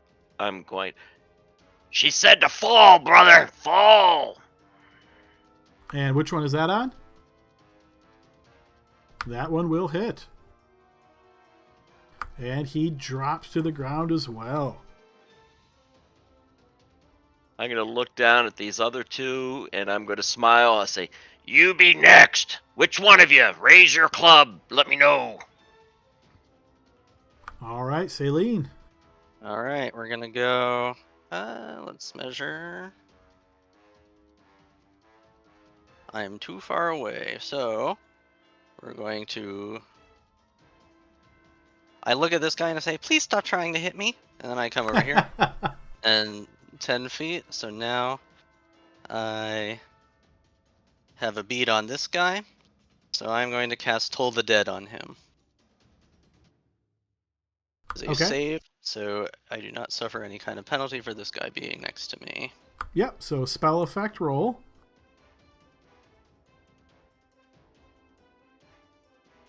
And that is spell effect roll. I attempted to... Oh, somehow my token has become unselected. Let's try that again. That will indeed wound him for 3 points of necrotic. Rough. His skin crackles and he doesn't look too happy. I don't want him to be happy. He doesn't deserve happiness. And then I'm going to go back to where I was. Okay. All right, this one's turn.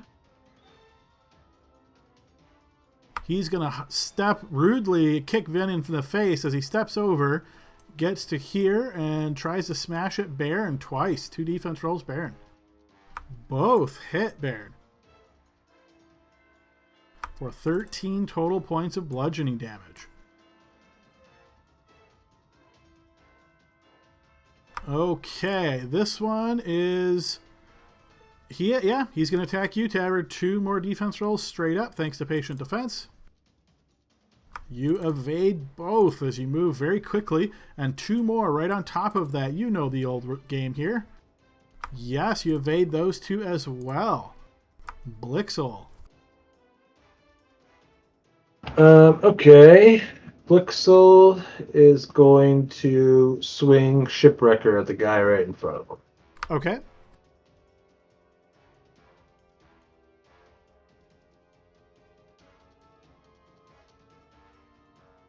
Oof, swing and a miss, a whiff right over his head. Okay. And we will check in on the people, that lady right there. How you doing? And then go right here, in between this one and there. All right.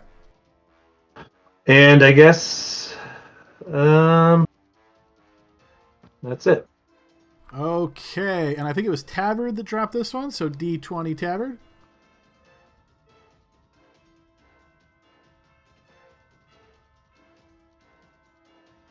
He is also slain. All right, this one's turn. Step up, kicking some of these boxes out of the way as he does so, and bashes out at Baron with 2 attacks at advantage. So 2 defense rolls at disadvantage, Baron. First and second one hit. 8 damage drops you to the ground, and then as you're falling, he smashes you again.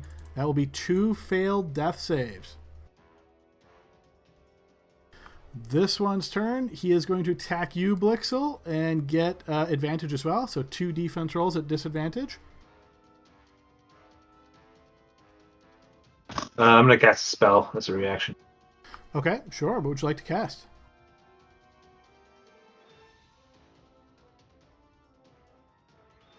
Telekinetic parry.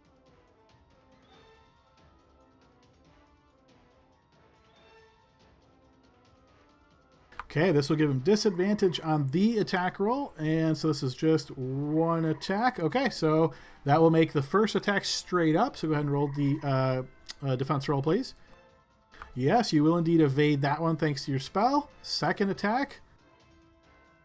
is a critical hit, Blixel. Please roll a bludgeoning crit against yourself.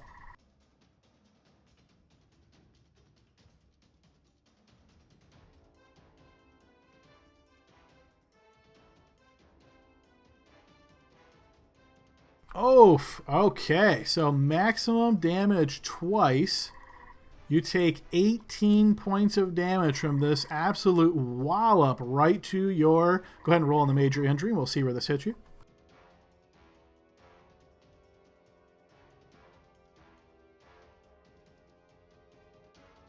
Okay, so your max HP is reduced by 18.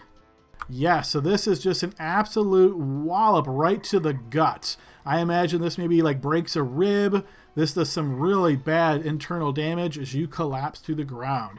With you dropping to the ground, there's no obvious other opponents here, so he's going to move up to there. Serena, your turn.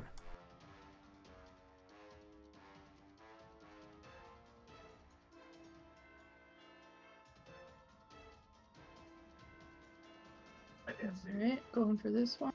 All right, so you maneuver around into that flanking position. Slashing on him and connecting. And he drops to the ground.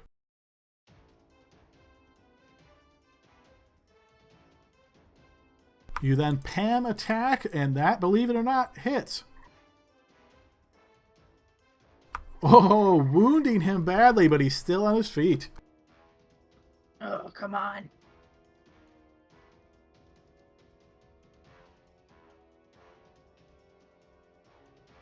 Sorry, I'm assessing from my new viewpoint. Okay. I'm like, where'd everybody go? I thought people were fighting over here. Oh, that's a great question. Split party, where'd they go?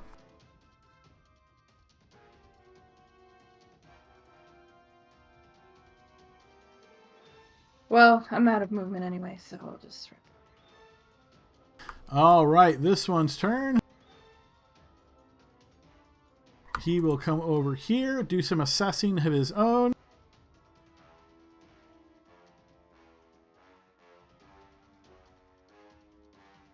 No action from Vin as he's exactly at 0. This one's turn.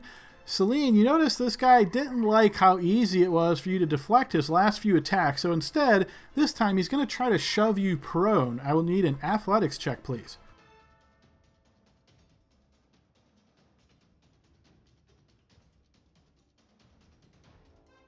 Yes. Believe it or not, I don't have proficiency in that one. Shocking for the librarian. He does indeed manage to shove you to prone and follows that up with an attack at advantage. Defense roll at disadvantage, please. But even though you're on the ground, thwonk right into your metal armor. We move to Tabard.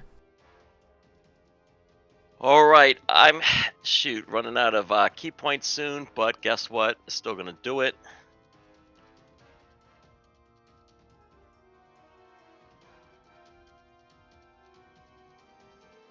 Using patient defense there.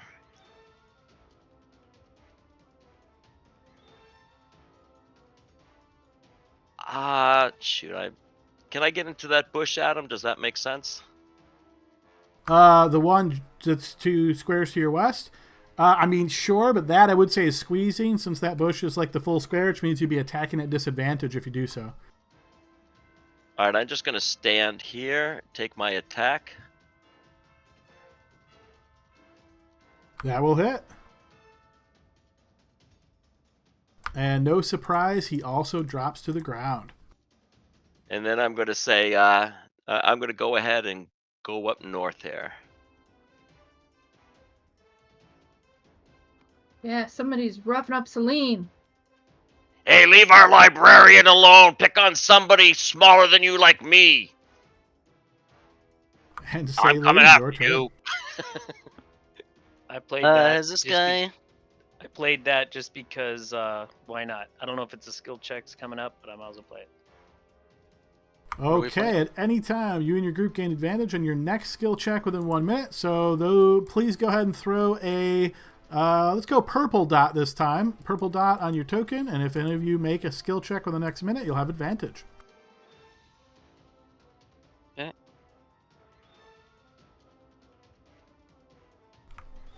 Well, I'm gonna stand up. That's half my movement.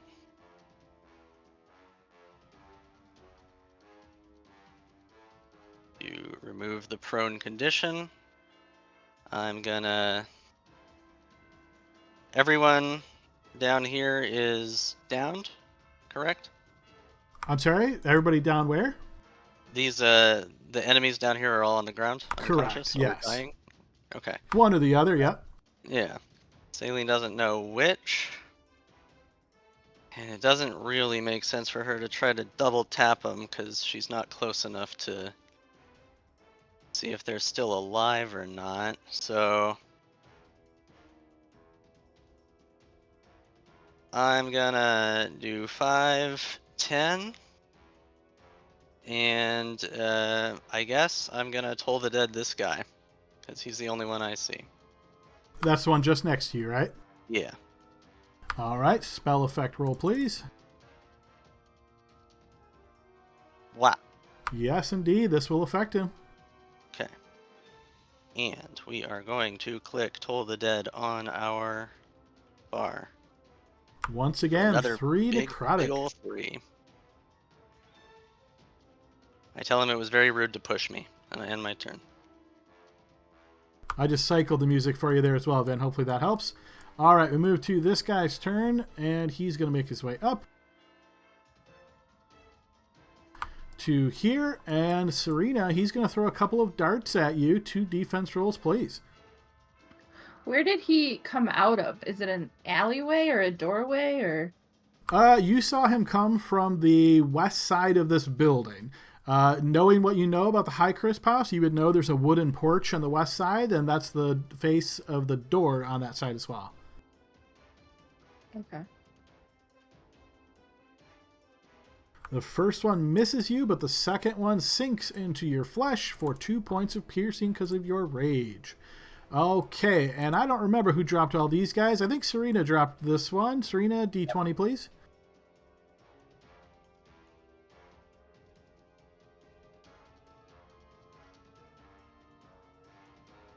He is also dead. He close to wanted to live, though. He did. I think Tavern dropped this one. Tavern, D20. I thought I did. Did you drop both of these, Serena? I thought you had one and Tavern had one. Either way, we'll take that roll. He is also dead.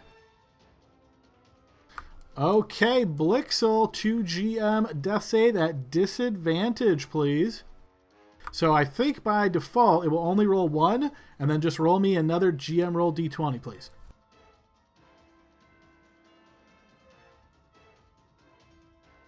All right, and then do a slash GM roll. Okay, and okay, that works as well. And so make sure you update your sheet accordingly. Okay, we move to this one's turn.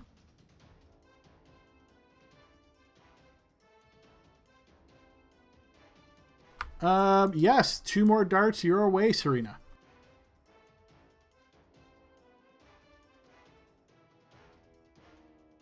That one will hit. Could I use a hero point? You could, yes. Did I say it too It's a slow? dart, though. No, you're allowed to declare it after. It's a reaction. Your choice, but kind of like Tavern just said, it's just a dart. So with your rage, it's probably only going to do at most a couple of points of damage. Okay, we'll see how the other one goes. All right, so first one does indeed hit you for 2 points of damage. And then second defense roll, please. Okay, now I'm out of temporary hit points, so it's getting real. All right. She says it's half the party is dead. We're literally bleeding out in this other. So 2 more points of damage to you there, Serena. Sandbox crash. 1 moment, please. All right, this one's turn. He just saw Serena run that way. He saw Tavard run that way. He can't really catch Tavard, so yeah, he's going to make his way back. So let's see, there's 10, 15, 20, 20. Yeah, he can get up next to Serena, and he's going to swing out with his quarterstaff at you twice. I think Serena. I can swing back as he enters my space. You can use your action to attack him with Polearm Mastery if you like, yep. Oof, oh, that's a defense roll, actually. But if we take that roll, that'd be a 5. That would Wait, miss. I attack first or he attacks first? You would attack first. Oh, okay, we can do it that way. So, yeah, technically you would attack first, but we'll assume he hits you on the first attack, and let's go ahead and roll that out. So 7 cut down to 3. Go ahead and roll your second defense roll. We'll just take care of these two real quick.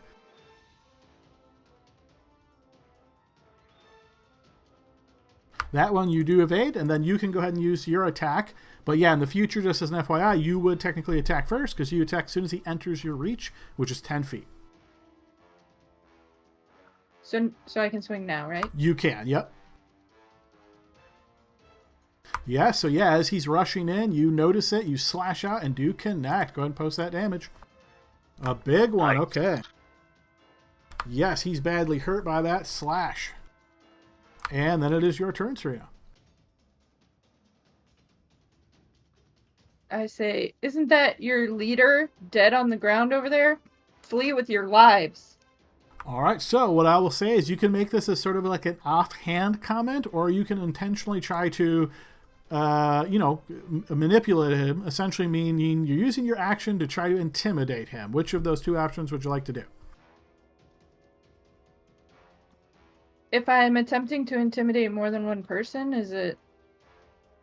Well, you're essentially intimidating him if you make this action. If he is intimidated, there's always the possibility that others that are fighting on his side also get intimidated.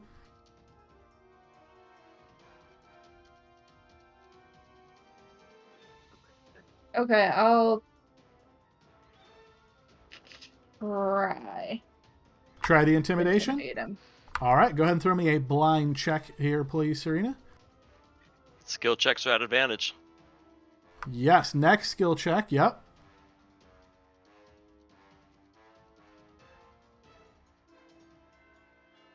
So as he rushes in, you slash him, he hits you a couple of times, and then you say this, kind of gesturing with your weapon back towards Pruitt. You notice he looks back at Pruitt, looks back at you, and he kind of gives you a slow nod and like tries to back off to see if you're going to hit him. I let him go. Okay, so it's technically not his turn yet, so if you'd like to move, that was your action for intimidation. Anything else you'd like to do?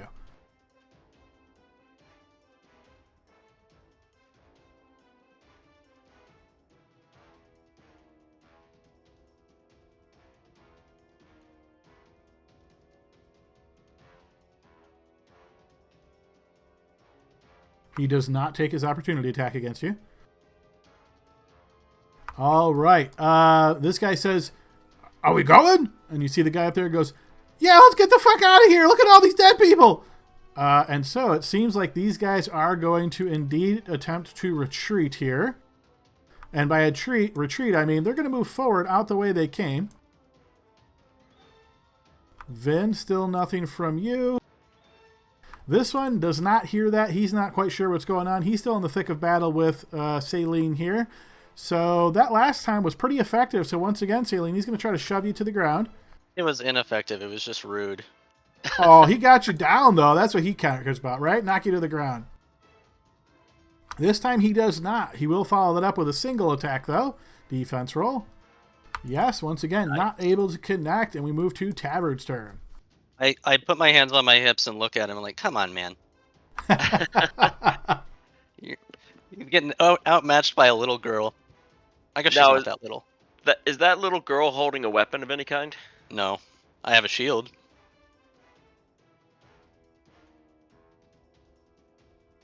Basically just told me if I was going to be able to flank or not. That's really Yeah, I what know. I was looking at, yeah.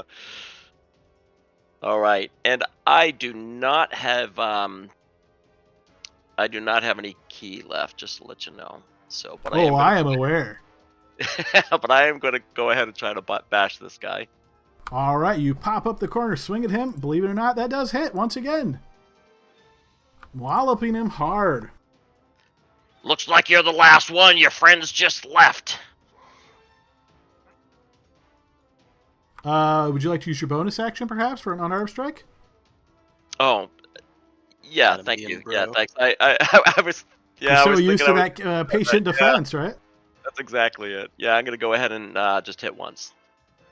Yes, that'll hit as well. All right, he is looking pretty haggard as we move to Celine's turn. Celine is worried that she hasn't seen the boys in a while, and Oh, holy moly. Hang on one sec, guys. I just realized that with Baron's miraculous drop away from the map and then come back, his token got removed from initiative. Very, very important here. So, quick tally. I was thinking, where... Tavern, I feel like it's been 3 turns. Does that sound right? For me? For what? No, I'm sorry, not Tavern. Baron, I feel like it's been 3 turns since you went down. So how many does Blixel have? Yeah. Blixel, how many death saves have you rolled so far? Was it just the one? Just one. Yeah. Yes. Okay. Did they went down at the same time, right about? Yeah, I was right below Blixel went down after. Yeah, so Baron got hit, and then Blixel got crit after. So because I would have Baron's got 2, and on healed this Baron. next turn would be his first death save after getting 2 while down. Hang on one sec. Let me go back and see what Baron's initiative was. Can I ask a question about bloodline abilities too, Adam? Mine was 17-14. 17 for 1 second. Let's get you back in initiative.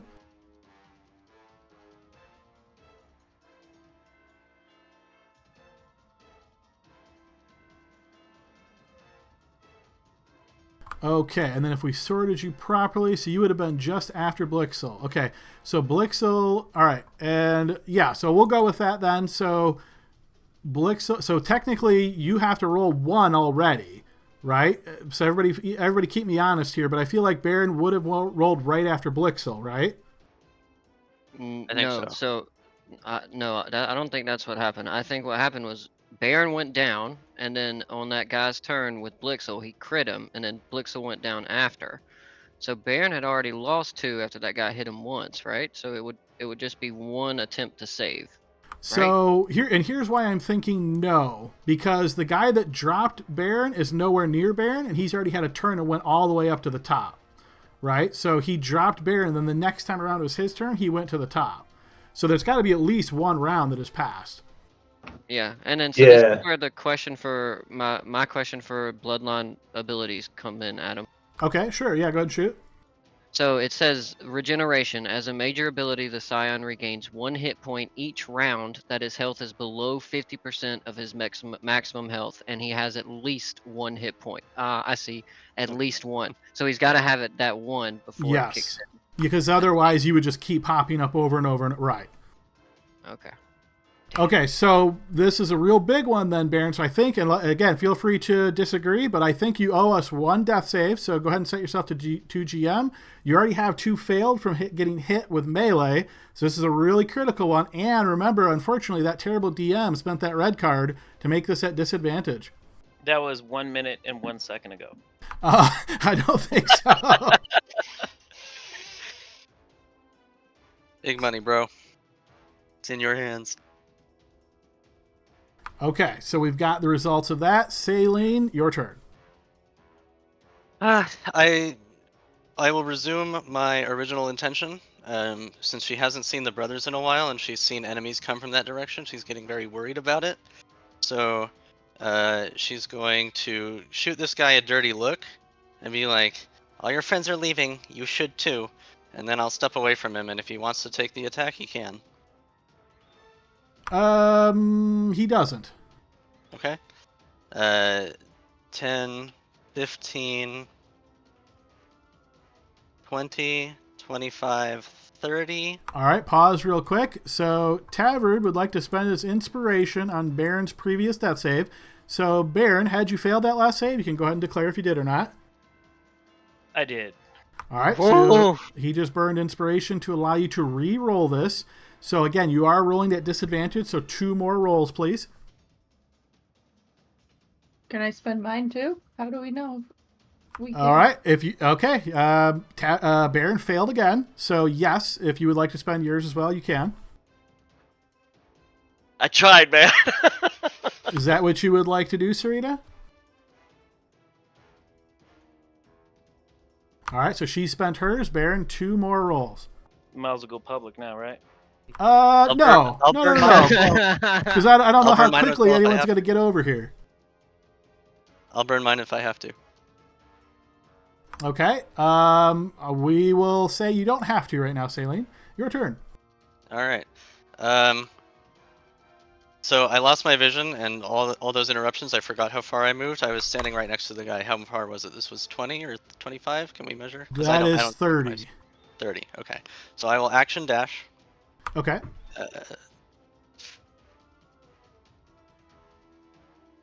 I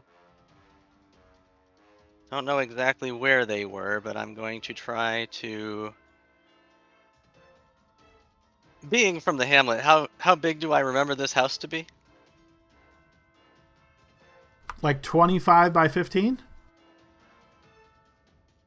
North and south 25, 15 east and west? Okay. So I will try to go. I'll go south. 5, 10, 15, 20, 25, 30. Fuck. Okay. Yeah, I can't see anybody, so I have to end turn here. Okay, this one's turn. Having seen this agreement to essentially allow each other to flee, this guy isn't going to fully trust you, Serena. He's still going to move widely around you, and then he's going to dash off map.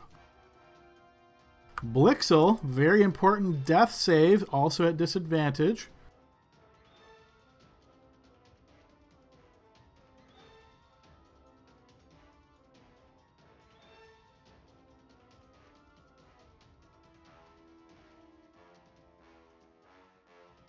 And another roll, Blixel.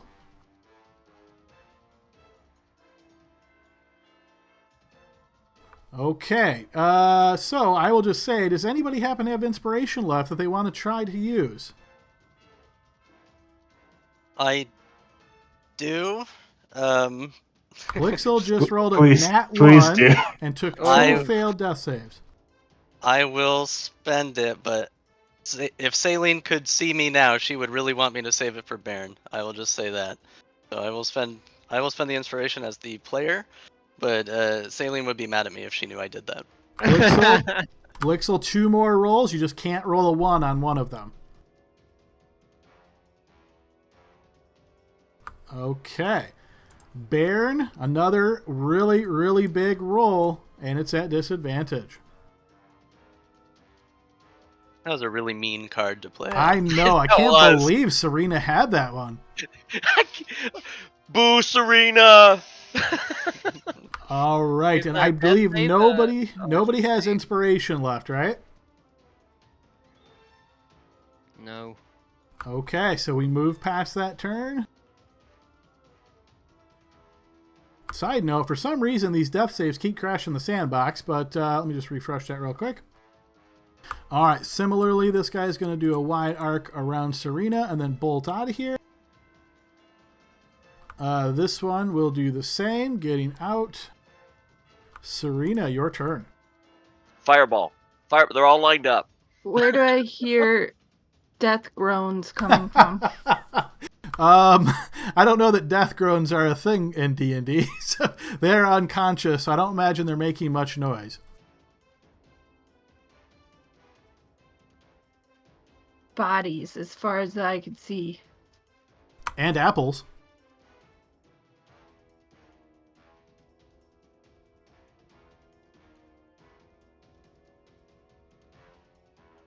I believe that is your 30 feet there, Serena.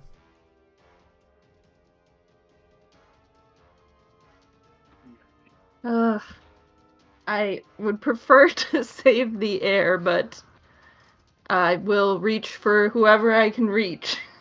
That will be Blixel. And So- attempt to Lucky me. Blind Hey, check guys. here, Serena. Throw a healing potion at the group. BG3 reference. Love it.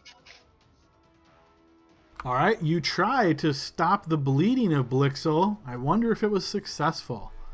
She gets advantage on skill checks over the next minute because Baron played his card, Adam. Ooh, I She got my did. purple. No, But Can I burn she my purple? She used it burned on her intimidation, right? So that does not apply. But don't worry, because the other roll was a 1, so no worries. Okay, we are back up to this guy. Taver, he's going to disengage and make his way this way. Taver, your turn. Ah, shoot. I'm going to follow him, Adam. Okay.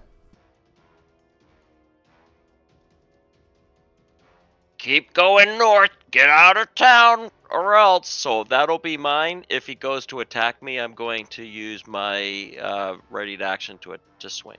Okay. He does not look like that at all. Looks like he is definitely trying to leave ASAP. Yeah, and Adam, I'll just tell you, I want to make sure he's not going in anybody else's houses. That's I Fair just enough. want to make. You're going to escort him out, basically. Okay. That's exactly it. Yeah. All right, Saline. All right, 5. Over 10. here. Oh, there they are. 15, 20, 25, 30. It's gonna be 5 feet away again. God fucking damn it. You know? Tactical games. Yeah, man. I throw her.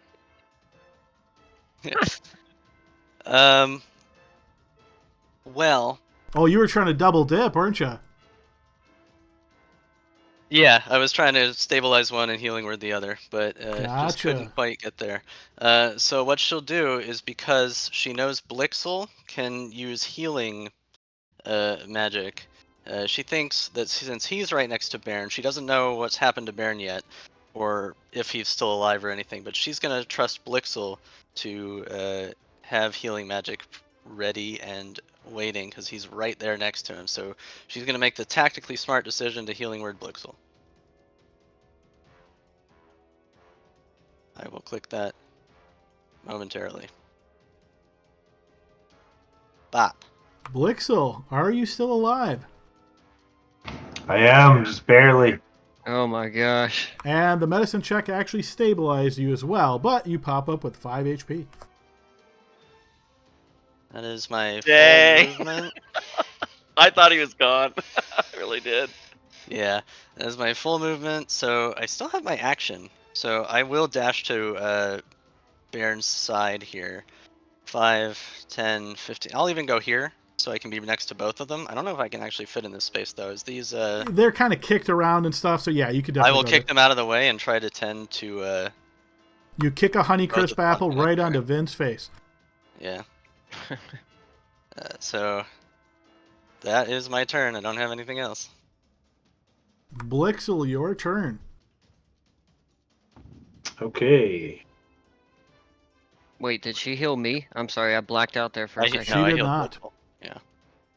Blixel, laying on the ground, reaches out a hand and grabs onto Baron's hand and does lay on hands.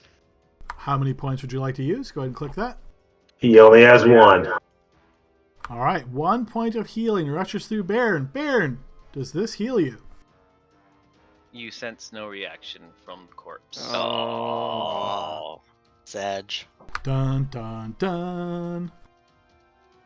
Vin is going to be so mad. All right, so now that that last bit has been clarified, and Tavert has already said he's essentially escorting this guy out, but not attacking unless he does, I think we can exit out of combat here, guys. Dang. Sorry, Brian. Sorry, Brian. Yeah.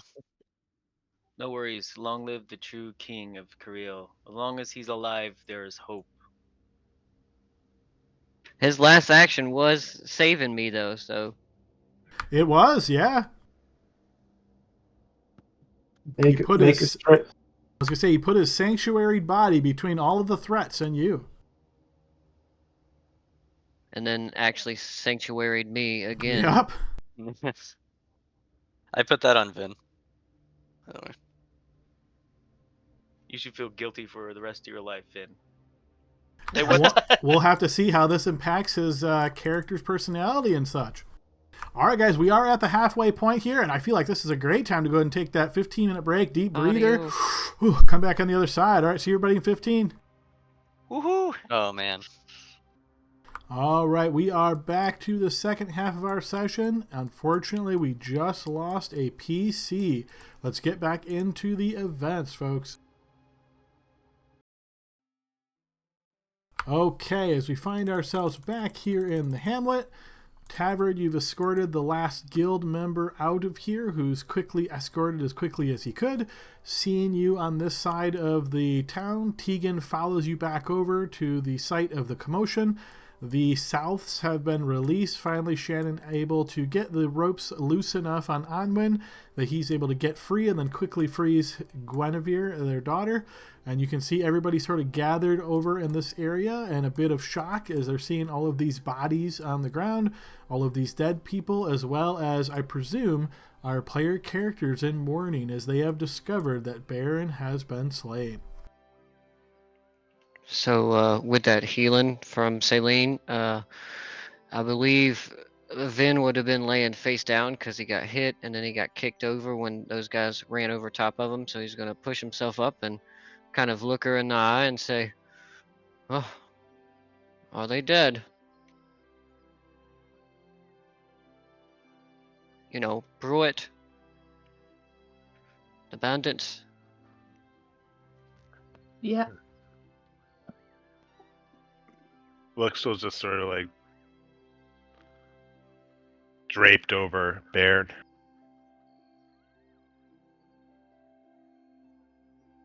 Adam, do I lose weariness if I fall just unconscious? You do, yes. Okay, gotcha. Anytime you hit 0 HP. So he pushes himself up to his feet and he kind of looks around at everybody and says, "What?" I think Bairn's gone. I What do you used the mean, gone? magic. I healed him, and he's still cold. I'm gonna throw these boxes of apples out of the way and scramble up and kind of gently push Blixel out of the way and kind of lift him up into my arms. "Hey, brother! This is no time for one of your tricks. Brother."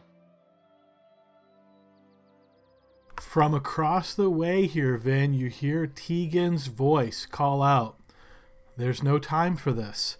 We all have to get out of here." With anger, he kind of looks up at Tegan. "No time for what?" This, and you see she nods towards Baron. She says, "I understand how you feel, Vin, but the news of this event will spread very quickly. These guild folks, they're here. When they don't report back, there will be others on the way here rapidly. Every person in this hamlet is now in danger because of what has happened here."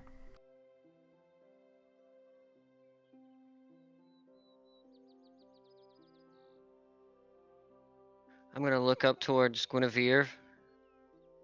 Say, why were you tied to the palisade?"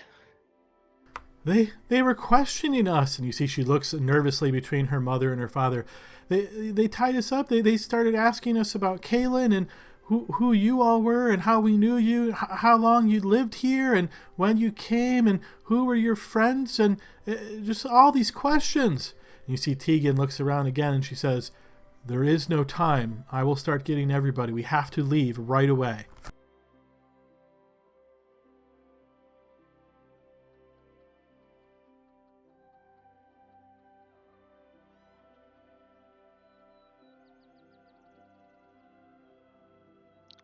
This Where may are the not villagers gonna go? may not be the most appropriate time, but can I search Mr. Batty? You can, yes.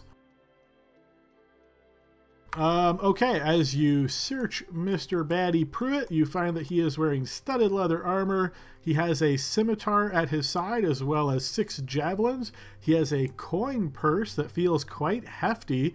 As you undo the strings of that, you can see there's 125 gold pieces inside.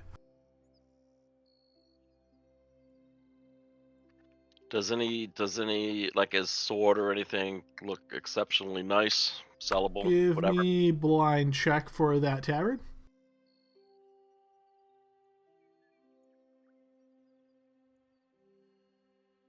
You are quite confident that there is something special with this scimitar.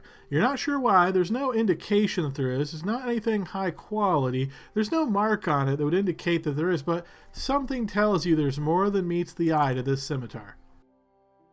And that Alright. motherfucker never got to use it. Yeah, I'm gonna go ahead and take that. Take the coin purse. Let's see, studded leather, no. So I'm gonna look at Celine as she's crying and say, "Boy, did he die protecting me? Like a fool." Well, Saline doesn't know, but she would paint Baron in the best possible light, so she just kind of quietly nods. A shout from the west of you all rings out. If none of you would mind, I would like to be freed now. to the west.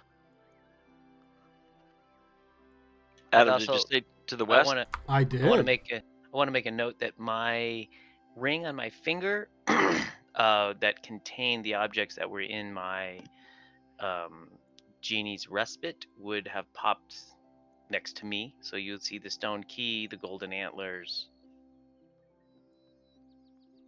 You know, actually, Adam, as like a DM, I wonder if that happens when you die instantly. Post the it might be a text for me. tell. I already deleted my character sheet and threw it in the trash. Let me dig it out. I move on quick. I actually was looking at it, so here, have it easily pastable. Hey Adam, just to for role playing purposes, I'm yelling out, going, "Where's the where are you? Where are you?"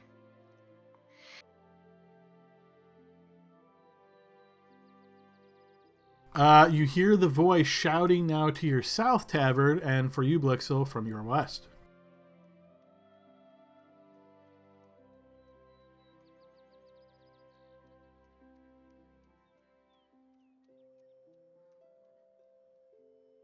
Yeah, I might be missing it, but I don't see that the vessel is destroyed when you die. It says you exit it when you die. Oh, it's got to be. Is it maybe under a different? Is it maybe just under the subclass? Because this is bottled respite specifically. It references the vessel, but there might be another. That's all it says Hold that on, I'm let me seeing. get I see my- what. Feel Let free to me- do a double check, guys, there in the compendium. Tavern and Blixel, as you come around the corner, Blixel, you see your mother lashed to the southern palisade wall here. Tavern, you recognize Gadila. This is Blixel's mom. She is a Kanasi woman. You can see she looks at you as you're approaching with wide eyes, and she's kind of struggling against these binds. Oh, Mom! Yeah, I immediately release her. Are you hurt at all? You see she, as you release her Tavern, she looks towards you, Blixel, and she says, "Just my pride and a slap across the face, but nothing I won't be able to survive." Oh, I'm so glad. I was really worried. You see she smiles at you and reaches out a hand to cup your face, and then she says, "What? Why were they here? What's going on?" Come with us. We can explain a lot on the way, I guess. But we gotta gather together with everybody else, and we gotta get out of here, Mom. You mean like leave the hamlet? Yeah. I think we might have done a bad thing. We killed some of these guild guys, and they were looking for us, and now they're gonna send more here. I have to get some things from the house then. I'll be right out there. Okay. I see she rushes inside.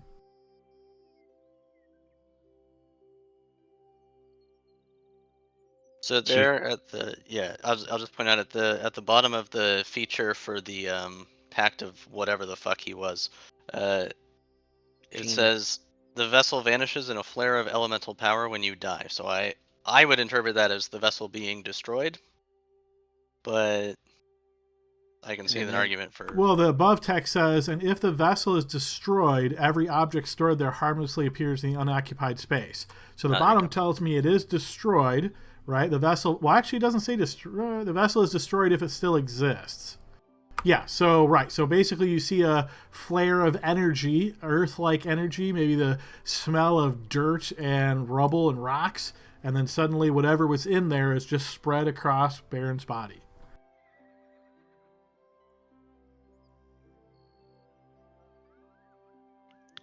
I'm gonna look at Saline and say, we'll take him with us. He told me how he wants to be. It's hard to say. He gave me his wishes upon death long ago. But do you have parchment and pen?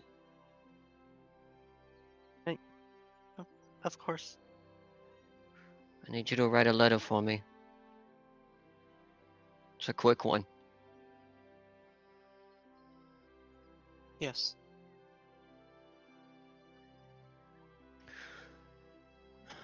To whom it may concern. I think a comma comes after that.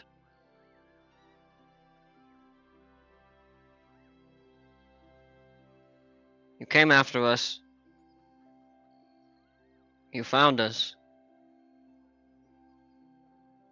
But now we know you want us.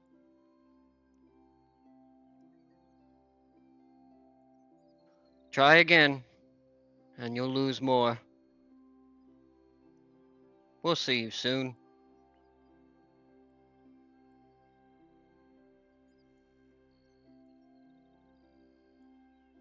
When she finishes it, I'll take it, and I'm going to go and walk over to Pruitt's body and taking the dagger that Baron gave me, I'm going to stab it into his chest with the parchment folded up, leaving it behind on his body. And I'm going to look at Shannon, Guinevere, and Onwin and say, Tegan is not lying. Pack your things.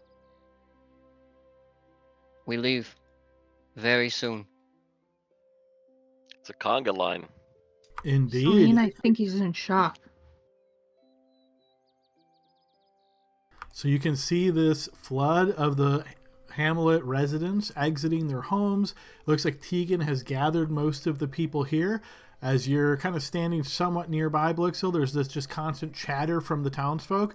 There's obviously worry, there's concern. People are like second guessing, but based on Tegan's determination, it seems like most of them are at least aware and kind of agreeing to this for the most part. But you hear from the back of the line as Tegan is speaking, she says, if he will not come, then there's nothing we can do. He must remain there. But make sure to tell Serena. And you see some of the people kind of start nodding, and then Hallie breaks away from the group here, and she starts approaching. Serena! Serena!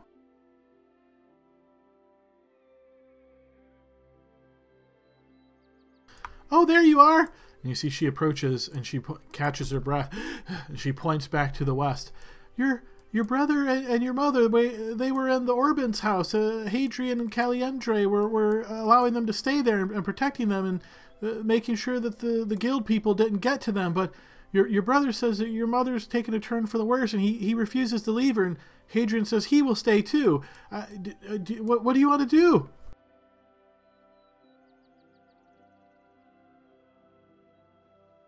Which house is that, Adam? Follow me, I'll show you. But you remember the Orban's house pretty well, so after she says that to you, it kind of walks her way back over here.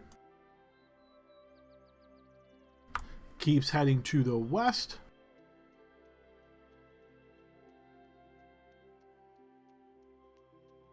And you see she steps here and just kind of like motions towards the door. As you enter, you notice Hadrian standing here. He looks like tense and he sees you, and then he lowers his head, recognizing you. As you turn the corner, you see your brother Alistair, and you see he turns and you see he looks at you, and he has this like kind of red ringed eyes, looks like he's pretty sad.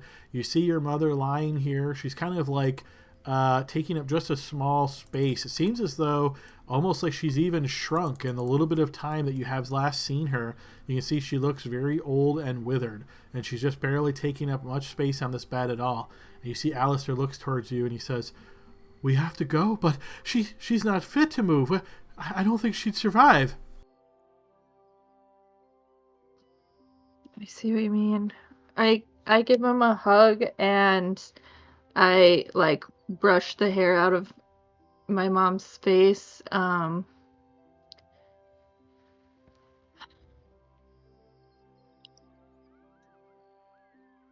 I say, I think we should try. We just lost Baron, and I don't want to lose anyone else. But I can't leave you here.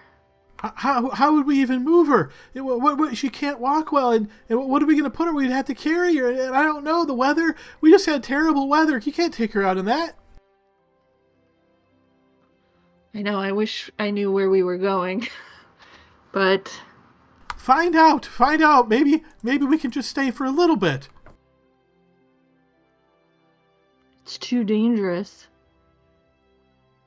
Give me a blind check here, Serena. I'm going to give you advantage as you've dealt with your brother your whole life, so you know how to pretty well convince him most of the time. And you see he's kind of nods slowly as it seems as though this realization hits you. Well, I suppose I guess it's better than nothing. If we just left her here, I'm sure she would die, but maybe. I'll see if I can find anything in the hamlet that we can use to move her. And you see he kind of rushes out. Hadrian looks back towards you, Serena, as you're exiting, and he says, "If she will stay here, I will make sure no harm comes to her while I still stand." I appreciate the offer, but I can't in my right mind allow you to stay in this town. It sounds like the army is coming. You see he raises an eyebrow. The army? And he seems like he's kind of maybe second guessing this. Maybe it would be a better idea for us to get on the move then. Maybe you could help me pull a cart and we could put my mother in it. I mean, she doesn't have long as it is. I hate for it to be more uncomfortable, but... He nods. I think I remember Ford having a cart in the warehouse. Let me go check. Thanks. And he makes his way off to the warehouse. All right, so guys, it sounds like the group here is trying to make a quick exit out of here.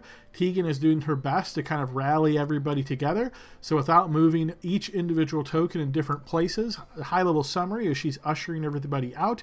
Is there anything specific other than what Vin has already explained and had Saline draft this note and stabbed it into Pruitt's body with a dagger? Is there anything else anybody would like to do in the last fits of time before Tegan is trying to usher everybody out? Which way are we going? Do we know? Are you asking her that question, or? Yeah. You see she looks towards you and she says, "South, dear." Do you think the guild will come after the chapel? You see she looks at you with kind of like stony eyes and she says, "I wouldn't put anything past them."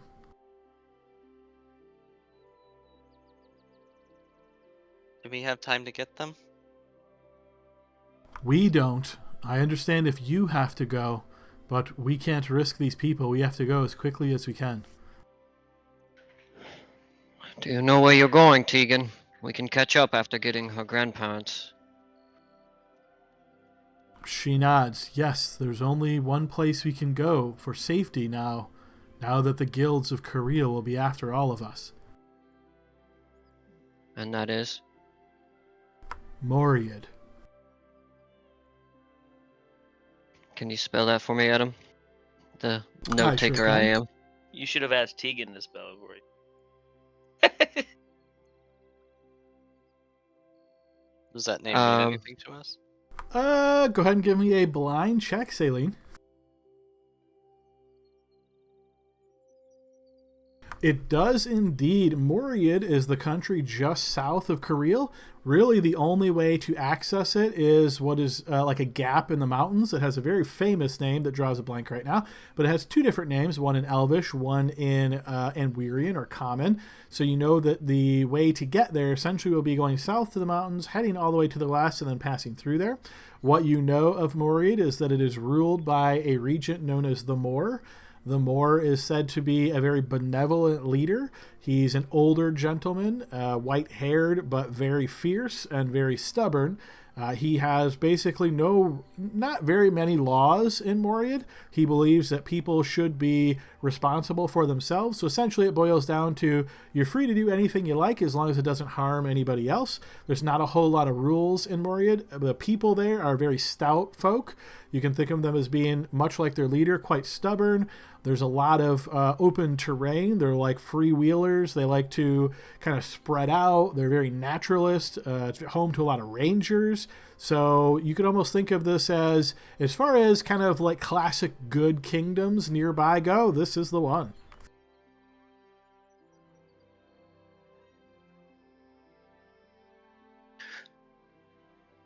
Do you think we should go with you? She looks towards you and says, come with me, all of you, come with me just quickly.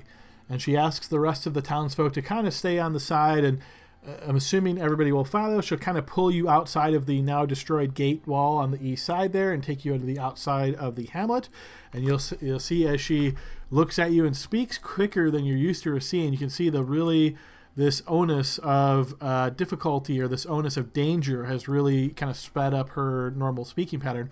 But as she kind of relays the story, she does it very rapidly. She says, to the south, where I will take everyone, to Moriad. The ruler of Moriad, his son, is actually on the way here to Cariele. I've heard some different information that he is coming this way to meet a potential marriage partner.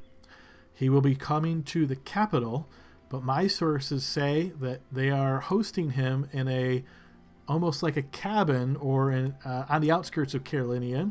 It's a regal, kind of noble kind of cabin that has all the luxuries that you would expect and sometimes hosts foreign dignitaries, and that is where Michael Moriad will be. He and his small retinue that are arriving, and they should be getting here tomorrow, and then the following day is when he will make the trip into Cariele for meeting this woman, and I believe there is also a tournament scheduled in honor of his arrival to Cariele. I think that you all should head to this cabin and see if you can get access to Michael Moriad. If he's anything like his father, he will be a very noble individual and very much a person who does the right thing. If there is any hope you have of getting some kind of leverage here in Cariele, getting on his good side and therefore his father's good side would go a very long way. Cariele relies on the protection of Moriad for many of their trade routes, so there is a lot of influence that Moriad can place on Cariele.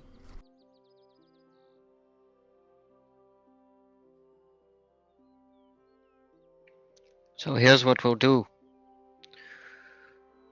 We'll go help Celine's grandparents, catch up to you, and from there, we'll split off, and we'll go after this cabin of yours. Now remember, and you see she looks at you, you get the sense, Vin, that there's a little bit more intensity than normally that she has. She says, now remember, he won't be arriving at the cabin until tomorrow. How you choose to handle that is up to you. There, of course, will be guards there, regardless of when you arrive, but there will probably be fewer guards when there's not an actual important dignitary there. Use that information as you will. And you see she's kind of looking at most of you. You kind of almost get the impression, Vin, that she's saying this to the group, and she's, looking at you, but you almost get the impression she's meaning it for everybody else. And then you see she kind of like fumbles with her hands a bit, and she says, Yes, yes, I think that will work the best. You travel there. I will get all of these people to Moriat as quickly as I can. It won't be a quick journey, but with luck, we will be able to make it and won't run into any guild trouble. Once we get to Moriat, I am sure the guild will not follow us there. They wouldn't dare angering Moriat and making an enemy of their benefactor. Hey, Adam. Earlier, I'd like to go ahead and kind of back up a little bit and say that I searched the other 4 bodies or 5 bodies or whatever there are with the other folks. Yes, I did indeed see you type that in. Go ahead and roll me a d12, please.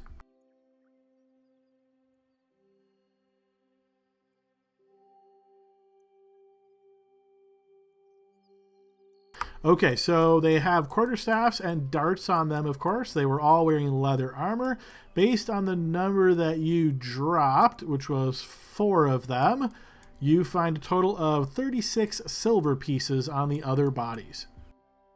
All right. So what I'm going to do is I'm going to go ahead and hand Tegan.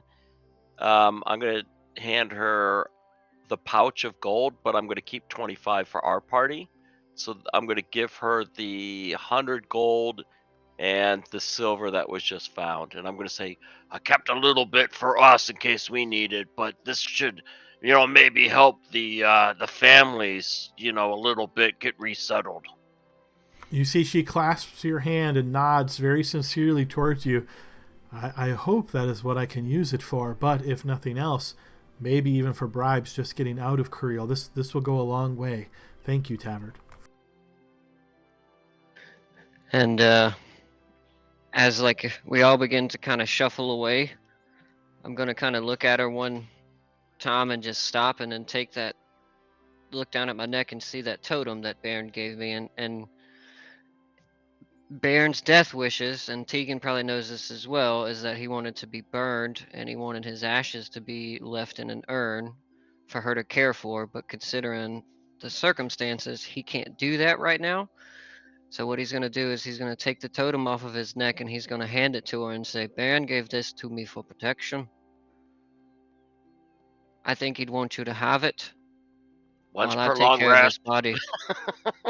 You see she takes the totem from you, and you see she nods slowly, but you get the impression she's trying to move pretty quickly, whether it's from this emotional loss or just everybody trying to get them all out of here. You're not quite sure, but you see she nods at you. She doesn't grasp your hand. She doesn't embrace you, anything like that then, but she gives you a very stern look and she says, thank you, we have to move. And she steps away from you as she starts tending to the other hamlet residents.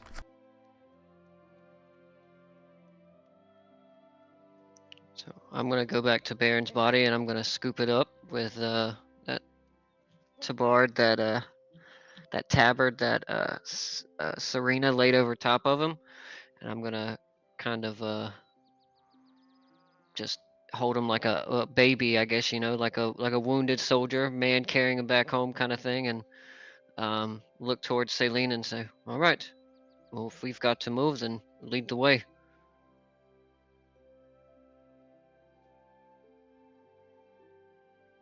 Yeah, and Tabard's going to give someone the scimitar just to make, just so we don't forget it kind of thing. But do you want me to just like roll even odds kind of thing for those two? You know who you are. You can give it the Blixel for now. Vin seems obviously distracted for a weapon. All right. Do Yep. you want Shipwrecker? If I, well, either one of you, because I can't really just use this thing. I'm not strong enough. This thing is heavy. None of us really can, but I'll go ahead and give you Pruitt's scimitar.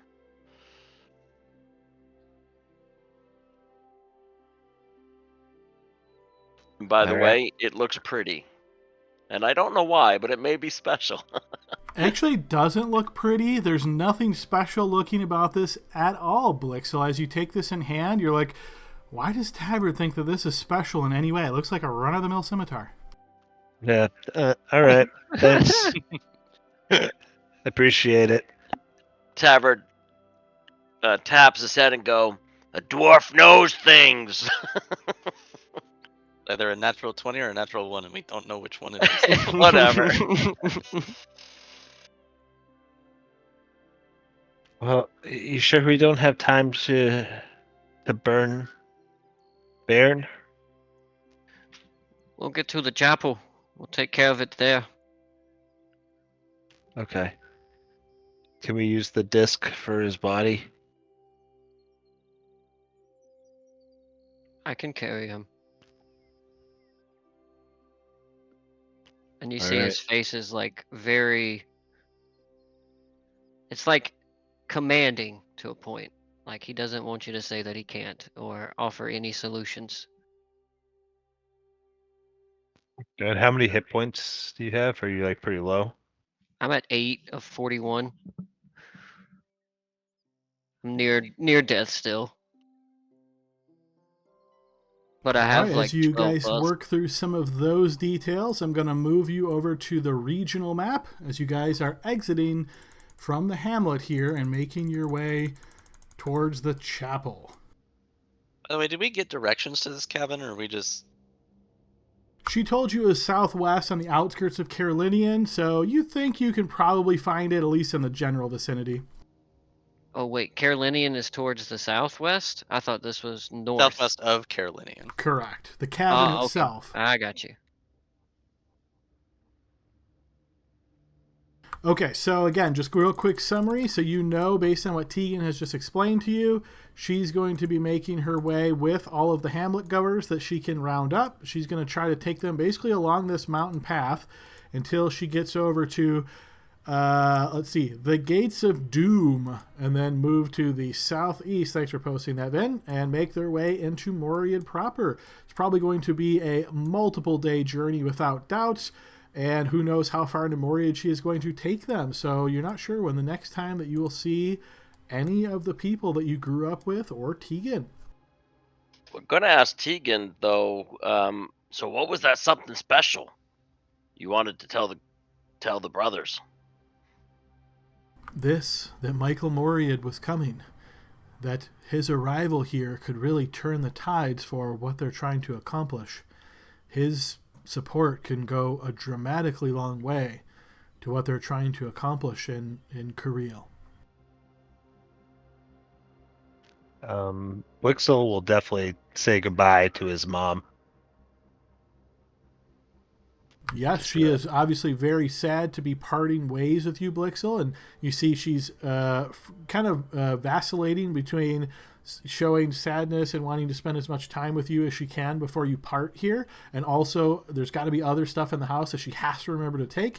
You know, your mom has always been somebody who is very prepared and tries to always be prepared for whatever is thrown at her, and so like leaving anything behind is something that is like foreign to her, but she's doing the best she can as she's kind of juggling all this stuff in her hands as you're getting ready to part ways. Hey, you finally get to use those bug out bags. You were telling me for years. So for role playing purposes, Blixel, did you tell your mom about your girlfriend? I mean, just wondering, you know. Nope, has not come up Nope. yet. It's like, well, I'm real sorry, Mom. I'm sorry about how this happened, and we weren't really supposed to fight him, and things got out of control, and now everyone's in danger. You see she looks at you with very sincere expression and she says, sometimes that's how things go. Only the gods know what the future holds. I can't really blame you too much. I've taken you all across this fair land based on what has occurred in my past. So don't worry, Blixel. Get yourself to safety, and I'm sure Tegan will do the same for us. All right. I'll see you sooner rather than later, Mom. She smiles once again and says, yes, I'll find some way of getting word to you. Avani Praise. You see she smiles and says a quick prayer under her breath as she joins the caravan of folks just getting out of here. Serena's gonna thank that guy whose name I've already forgotten. Hadrian. Yes, Hadrian and your brother did indeed manage to find a small cart. They load your mother up as best they can. She's kind of like out of it, so you're not really sure like how well she's taking this, but Alistair and Hadrian like both do the best they can. You notice Hadrian even kind of like on the side of the cart as he's pulling it, he's bracing her head with his arm because there's not really anything soft for her to lay on. So he's like doing the best he can to try to make this trip as comfortable for her as possible. Well, I grab like our most treasured belongings and put them in a little pack and like grab some soft items from our house and give them to pad the cart, and I thank him for helping Alistair pull it, and I show the wood carving to Alistair to confirm that he made it. You see he looks at it and kind of squints his eyes. Yes, yeah, this does look familiar. Where did you find this? I lost this.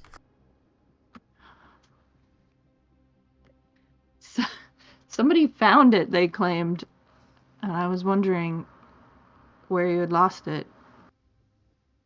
Well, it's a strange story, in fact, but some time ago when you were missing, I started walking around a bit and seeing where I could try to find where you had gone.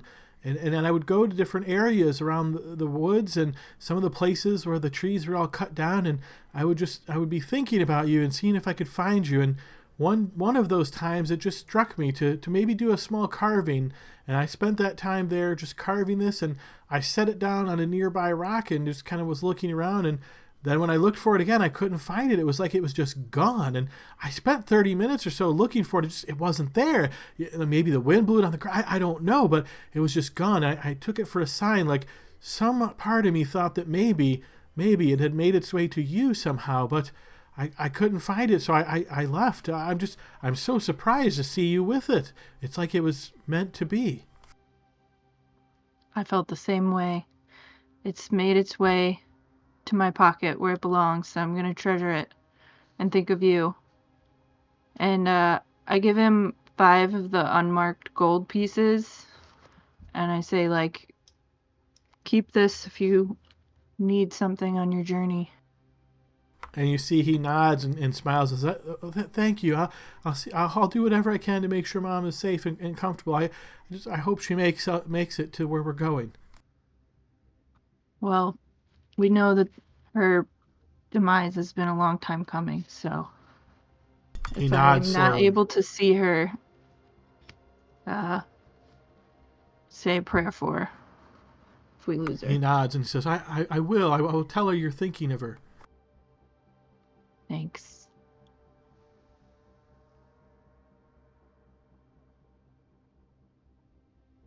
All right, guys. Anything else before the caravan of Hamlet goers makes their way out of here? Okay, the caravan departs, doing the best they can with a bunch of commoners moving through this area along the mountainside. We shall see whether they make it or not. Dun, dun, dun. Back to you guys, however. All right, you've been here probably an hour or so after the battle, just helping with arrangements, getting everybody situated, having these conversations. There's part of you that doesn't want to leave, but you know you should based on how forceful Tegan was discussing this. What do you guys do? There wouldn't be any, like, javelins in town, right? The boss dude had 6 of them on him. 6, yeah. He did, yep. Yeah, Oh, might as well sweet. loot the place before you leave. Open Did all the somebody grab pots. those? Tavard said he's gonna get all the bacon. Yeah, you can grab them. And then they grab the scimitar. There was studded leather armor. I don't know, Blixel, what kind of armor you can wear. That's less than what you got now, so never mind. Let's see, there was like 36 darts Tavard's got. There's probably 4 quarterstaffs. Is there a limit to how many javelins I can carry? Just based on the weight and then practicality. Like if you said, "Oh, I've got 50," I'd be like, "Oh, where are those at?" Right on your body. But anything 10 or less, no worries.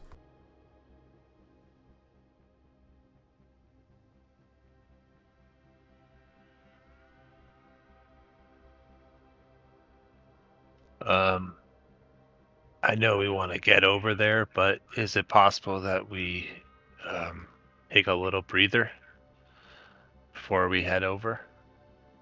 How far is the chapel, Celine? I mean, is it like 20 minutes or so?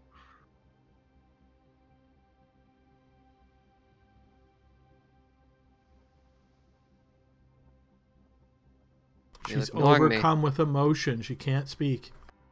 Saline somehow toggled her fucking mic off again. It's like an hour or two. Well, I suppose we have an hour to catch our breath. Maybe we take some time. People gather what they need. Visit your homes again. Anything that you can bring that's not tied down, do so. We'll need food. It's a far journey if we're going to near Cariele, and I mean, it's at least a week and a half, maybe 2 of travel. Everyone. And he'll put Baron down and kind of lean him against one of the homes and say, I may have acted rash, but this was our home. They had people tied up, and I felt like my hand was forced, but in the future, I'll need all of you to help me make decisions and keep me from acting of emotion. Emotion has lost me my brother.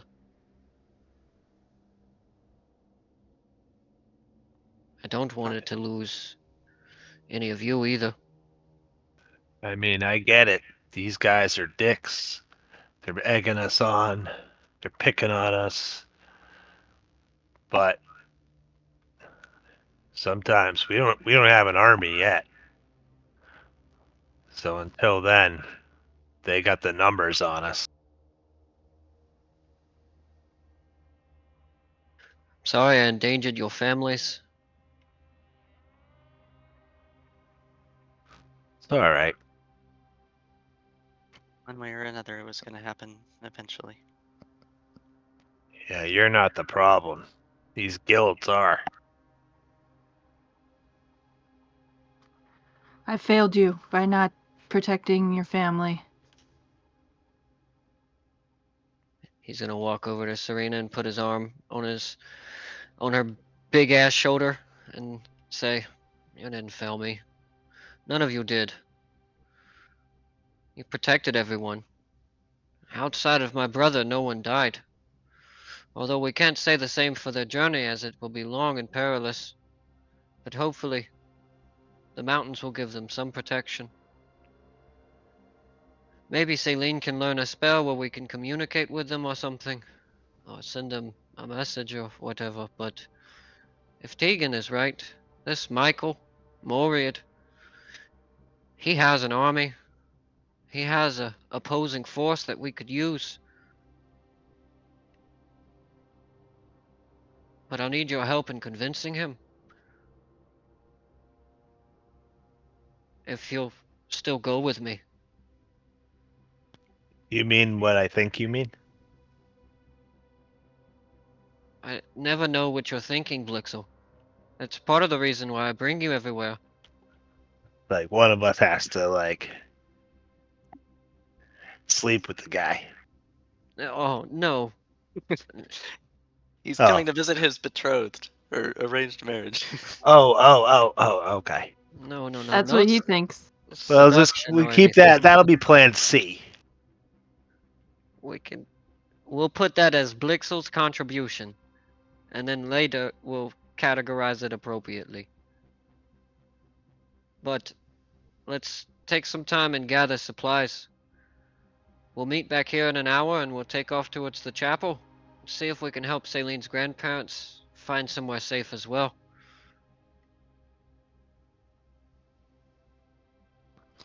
Okay. Does Shannon give me that great axe back, or does he take it with him?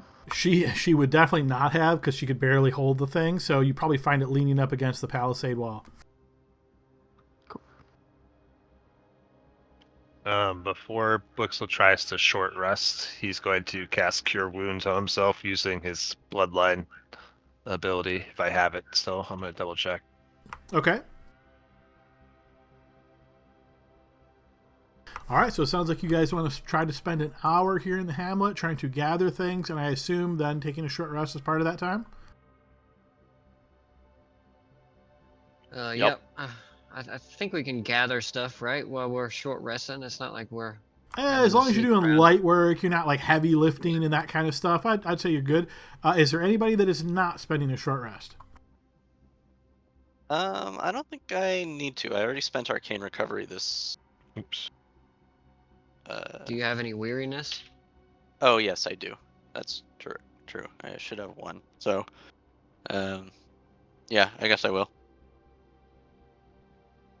Okay, I'm not I've trying to applied say you short should, rest but to the I'm 5 of curious. you. Remember, just please type in which of the short rest options you're using and then update as necessary. Anyway, Blix is definitely gonna do the Song of Rest.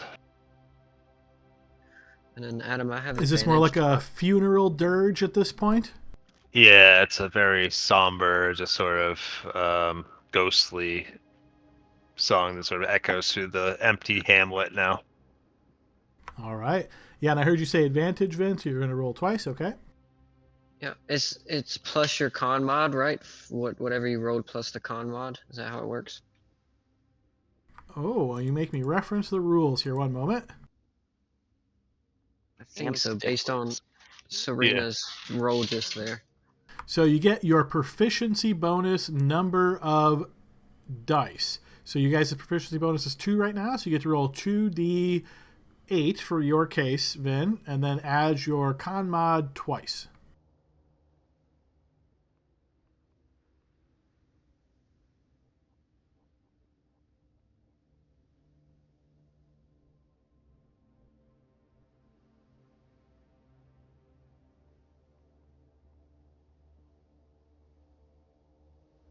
Yes.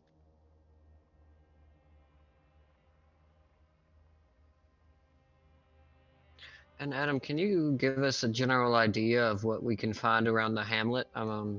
Basically, think of this as a bunch of odds and ends. I will say the thing you notice during your hour of just kind of moving around here, you've lived here most of your lives, almost all of you, so you would know that there's not like a lot of like high end kind of things here, and unless you're trying to like search for secret stuff, you're not going to find anything along those lines.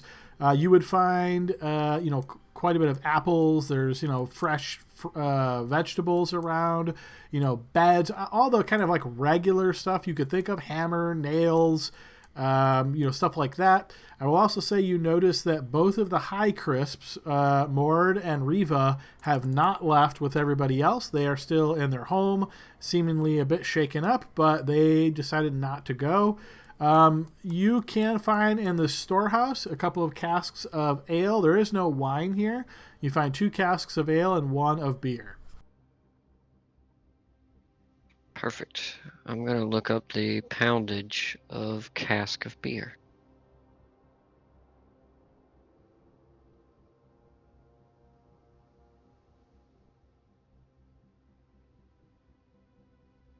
So, does the family explain why they're not leaving? Do you wish to spend part of your short rest talking with them and asking that question?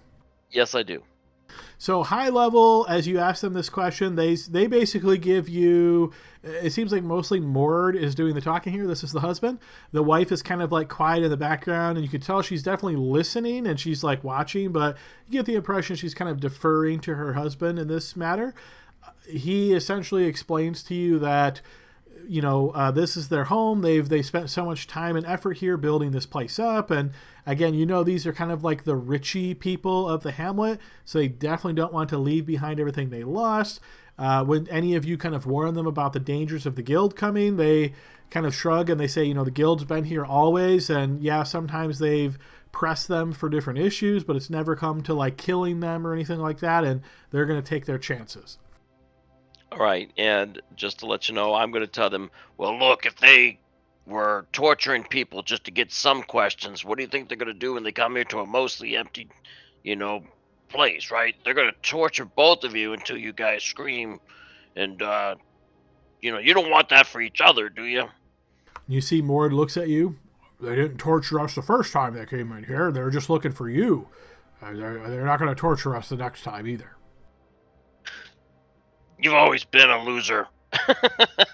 You see, he just kind of like gives you the nasty old guy frown as you walk out. You tried. Hey, well, Yeah. I mean, there. I have a strange feeling. I mean, I've seen movies, right?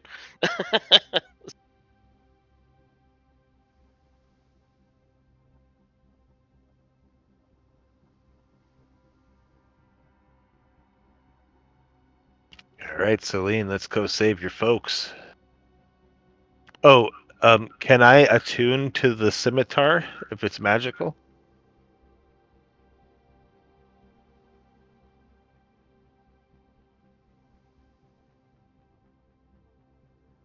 Sorry about that. All right, so during the short rest, you attempt to attune to this, but nothing happens. That prankster Havard. He said it was magic. All right. And then I just just to, just to clarify here, did you hand Shipwrecker off to somebody else, or you still have that? No, no one wants it. So. I'll take it. Oh, What you is it will? Okay. categorized as? What type of weapon is it? It's a war pick. Oh, I can't use that. Heavy. All right, Serena, here you go. All right, so as part of that short rest, Serena, do you want to attune to Shipbreaker? Sure, why not? While we're talking about it, let me just look up the attunement rules, because... Shipwrecker, my bad, I just said the wrong name. Shipwrecker.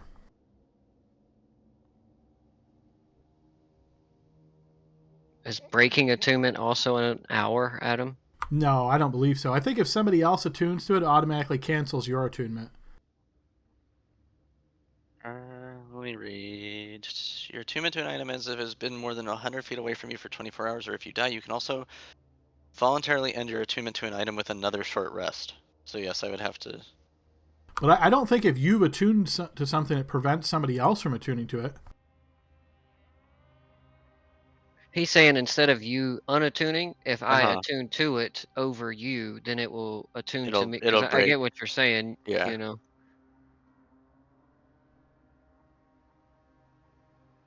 So are you giving me the egg? Is that what you're saying? Yeah, that's what I'm thinking. She wishes she had handed over the egg previously, but I mean, she didn't know what exactly it did or how to use it until she attuned to it. So I guess we didn't have an opportunity to do so. So yeah, I will hand the crystal of the Old Father to Vin. Okay, and Vin, are you attuning to that? Yeah, I'll attune to it. All right, so you spend the hour attuning to that. Make sure you mark that in your character sheet. And I imagine a wave of sadness fills you through as you just wonder, man, if Baron was attuned to this. Yep. Okay, with that out of the way, guys, you spent your hour. You've collected odds and ends that you wanted to. If there was nothing specific that anybody was looking for, again, just odds and ends kind of stuff. Is everybody ready to travel on? And if so, are you headed for the cabin that Tegan explained to you? We're gonna go make sure Celine's parents are. Right, I forgot that part. Yeah, so you guys want to head to the we're chapel gonna also first. try to, because I think the thing is, Adam, is that we also want to try to sneak in a long rest at a place of safety. So we go up there, we can sleep at Celine's house, and then take off. I think is what our plan is. Yeah, we did kind of travel a lot today, so we would be at the end of our travel anyway, I think. Right? Yeah, that sounds about right. Yeah, because it's late in the day at this point. You guys went from basically Rendale to outside of the logging camp, but you spent some hours there kind of like not moving, so that, would help you recover a bit. Then you travel to logging camp, then to the hamlet. So it's later in the day at this point. So yeah, you could get to the chapel, I would say, just as the sun's going down would be your guess. And would it count as a place of safety for a long rest? We're going to find out once you get there. All right, so you guys leave the hamlet, make your way over to the chapel, and you find that the chapel is deserted. So, Celine, what does this look like when your grandparents are typically there? Are there lights on, like candles lit places? Is there any obvious signs that you would recognize that, Grandma and Grandpa are not here? Maybe like a few candles or something, but I don't think it would be too obvious from the outside. I think we would have to like go in, because like they nice.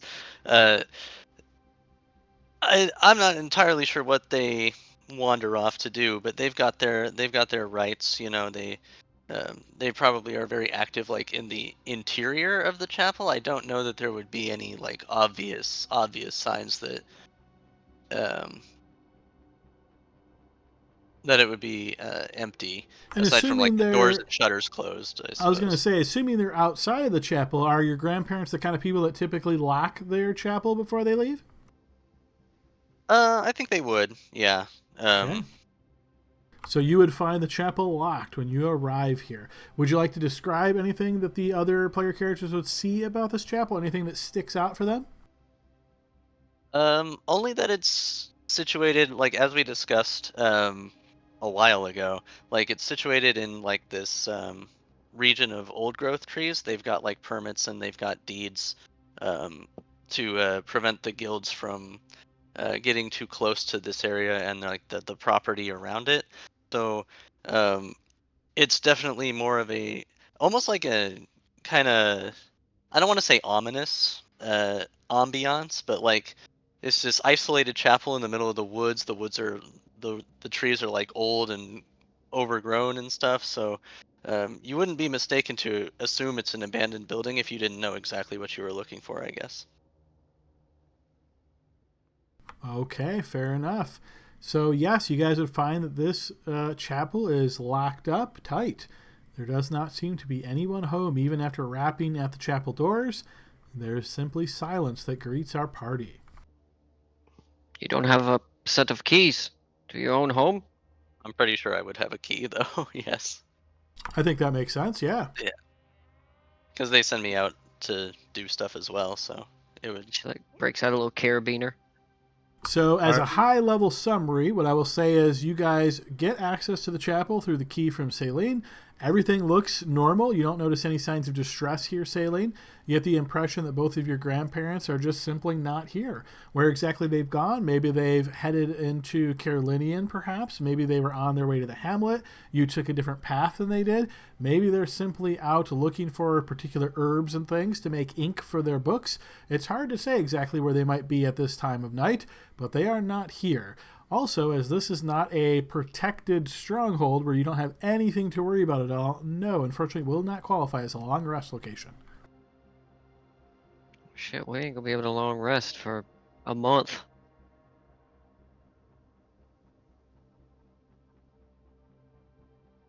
Yeah, there that is a must be an problem. inn somewhere.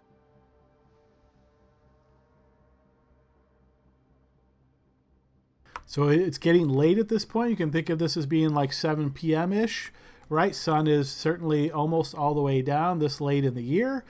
I assume you guys are going to try to just sleep here at the chapel, or what would you like to do?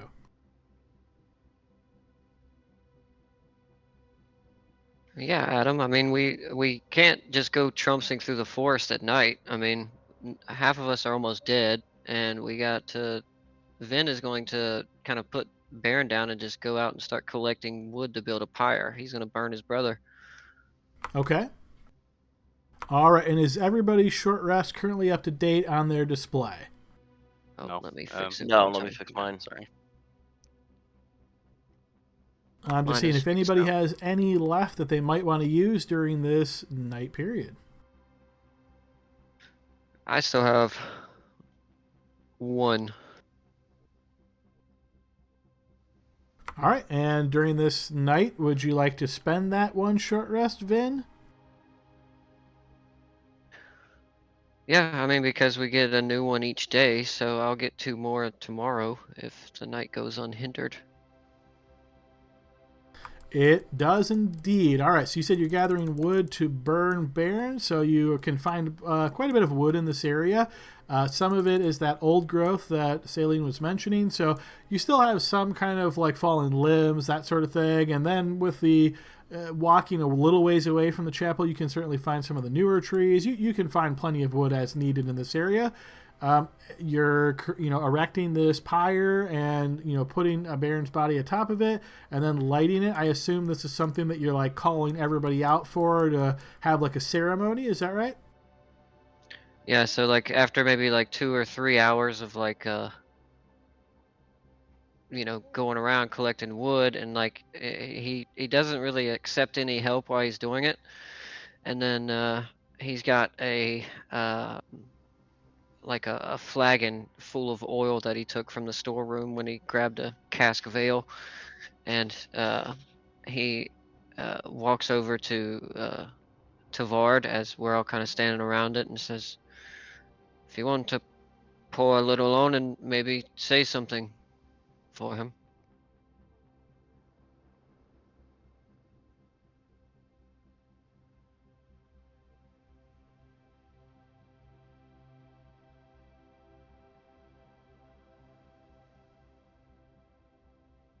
Sounds like he is quite busy with his last minute and stuff at night. Yeah, and I'm just walking around the perimeters, things like that, trying to Oh, go stealthy and things like that. So. I thought you were around the pyre for Bairn. I'm sorry. My Well, bad. I was helping, but there was a lot of silence there, so I felt the need to say something. Oh, Oh, I think you might have missed a little bit there, Bill. So yeah. Vin collected a bunch of wood, got Baron like laid out on the pyre, and essentially he then looked to you and asked if you wanted to dump out any. I think it was some of the alcohol, right? And then say a few words. No, I have a flagon of like oil, like lamp oil that we were gonna use to like, like at the end of Return of the King when they burn in Faramir, and he's dumping all that oil from the you know what I'm talking about, right? I do, yes. Where he douses himself and it looks like he's gonna like burn himself up. Yeah, yeah, Don't do yeah. it, Vin. Don't do it. Not me. No, I have Waste like of a flagon of alcohol, it, and man. this is I'll tell everybody that this is like Rueric tradition and Baron specific request, and he just if you want to say anything, you can. I would. Yeah, pour a little and say what you like. So it's not on fire yet? No, that's a separate part of the tradition. Serena is going to take a javelin and lay it on the pyre and mutter like a little Halen prayer and or prayer to Halen or whatever. It's a something you would say when someone dies. And she says, "Baron, you are everything that I could hope Alistair will be someday. We will feel your loss the rest of our lives."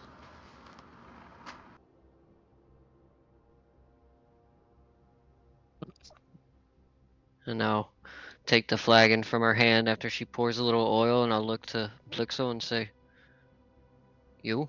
Anything?" Well,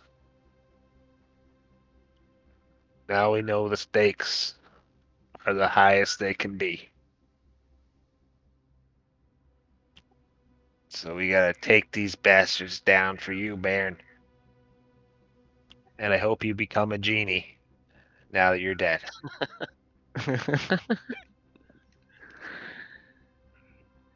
He'll take the flagon of oil from you after you pour a little over top of him and look at Tavard and say, "All right. What about you?" Yeah, hard to say goodbye to a good friend, but it's time. You good friend. May the gods of travel help your path. May you get to your destination in peace.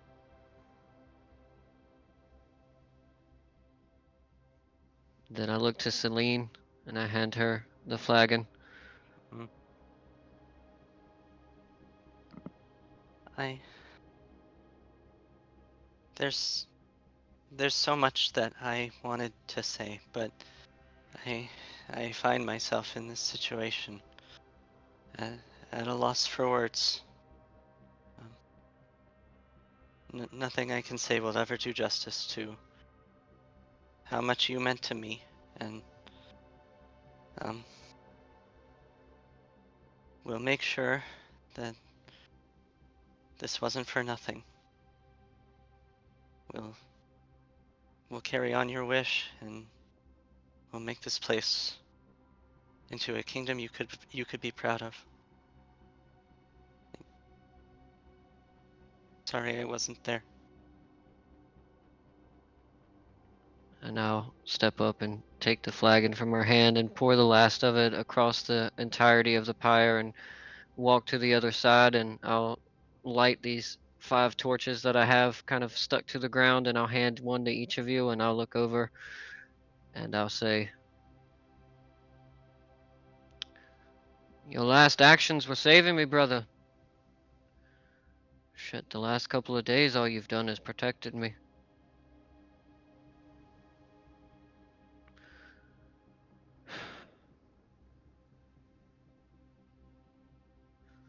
I don't think I could say anything that your friends did not, but I will say, I couldn't have asked for a better brother. I will be the just king you saw me to be. I hope. And I'll take my torch and I'll push it down on top of the pyre.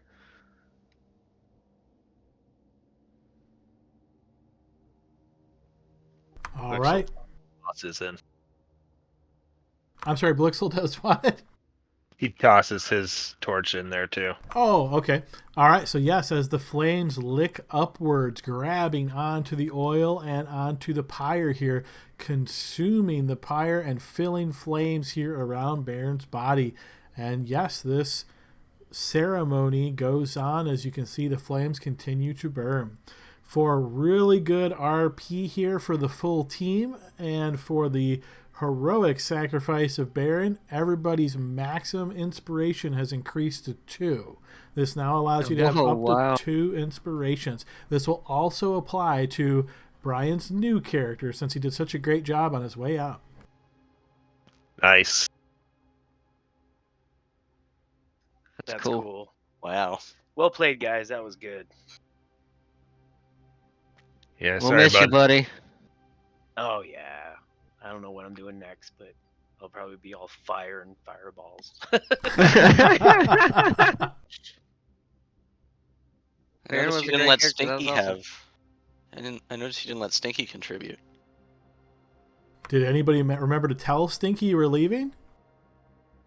We I'm lost a bear! I'm supposed to play him. That was what I was supposed to do this session, and you That guys was his left him in next the wood. character. I mean, he was right outside of camp, right? So we could have headed that way. He was a distance away from the hamlet, just so not to shock anybody. But I don't know, Brian. Do you think Stinky would have been like, "What the hell are they doing?" It's like been a few Yeah, hours. Where You gonna eat that? He's looking around like there's all this stuff happening. He's like, "Hey, there's my friends. Maybe I should go follow them."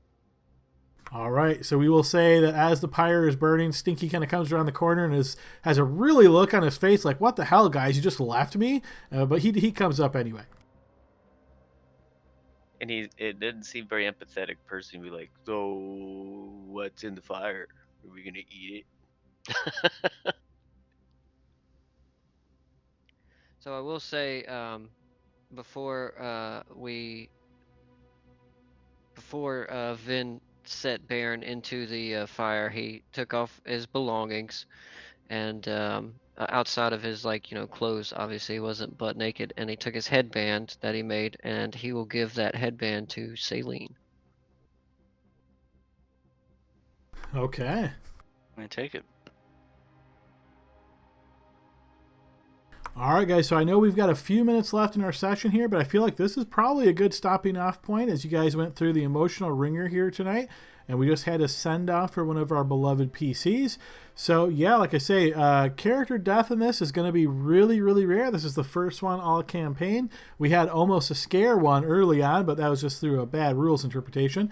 So, yeah, first one, again, I think a lot of things kind of stacked against you guys here. This was a battle where the enemies had a little bit of the edge on you. You guys did manage to defeat them, but unfortunately not without a loss. Then, of course, that dreaded red card. Ugh, that one was really harsh there. And, team was a little bit split up. We couldn't get heals on people. So, as you could probably see, there was a lot of different factors here that made a character death possible. generally speaking, that's not going to be very common because all these things are just against you guys this time. But when it happens, we want to make sure it's meaningful, and I think you guys all did a great job of making this death meaningful.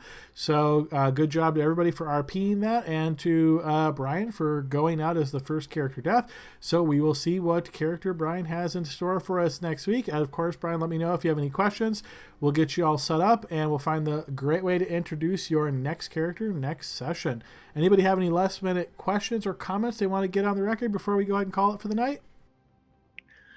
Not to be harsh, but of all the people dying for the purposes of this campaign, having it be one of the brothers, like the heirs, will add to the propaganda and the story a lot. So, at least maybe we'll be able to use his death to complete the story anyways, right? Well, you're no longer twins walking around, right? Yeah, I now thought we're you in were this harder to- ugly harder to We now. had recognize. two. It wasn't Yeah. that bad. I was going to say, I feel like there is a whole lot riding on Vin's shoulders, and for some of the rest of you as well. I mean, this is someone you've known your entire life, right? Like, you grew up alongside this person, really good friend, and I imagine everybody is now understanding just how dangerous this world can be, and maybe second-guessing some of their decisions, and we'll see how that impacts our characters' stories, their personalities. Maybe they are a little bit more hesitant now. Maybe they're a little bit more careful. Maybe we'll see. Who knows? Maybe this won't change anything. But it's always interesting when this happens to see the impact on the overall storyline and our characters. So yes, definitely will unwind in the future. So good session, everybody. Unfortunate little sad moment there, but we will pick up next week stronger than ever and continue the adventure as the team makes their way, I presume, away from the chapel and towards the cottage, or the outskirts of Carolinian, this cabin where they believe Michael Moria, the son of the Moor from the south, is currently awaiting this future meeting with his bride. So be prepared for that, guys, next week. Any other last minute moments before we go ahead and end our session? I picked up the golden antlers. I just put 2 and 2 together. Right, And I because they have were the in the key. ring, yeah. The key is in my inventory already. I don't know if I said it out loud, but good reminder. I have the key on me, as well as I took 2 cask of ale and 1 bushel of apples. Okay, excellent. All right, guys. Well, a good session overall, very impactful, and we will continue the adventure next week. Have a great night, everyone. See you. Had fun. Good job. I'll see you Night, next y'all. week.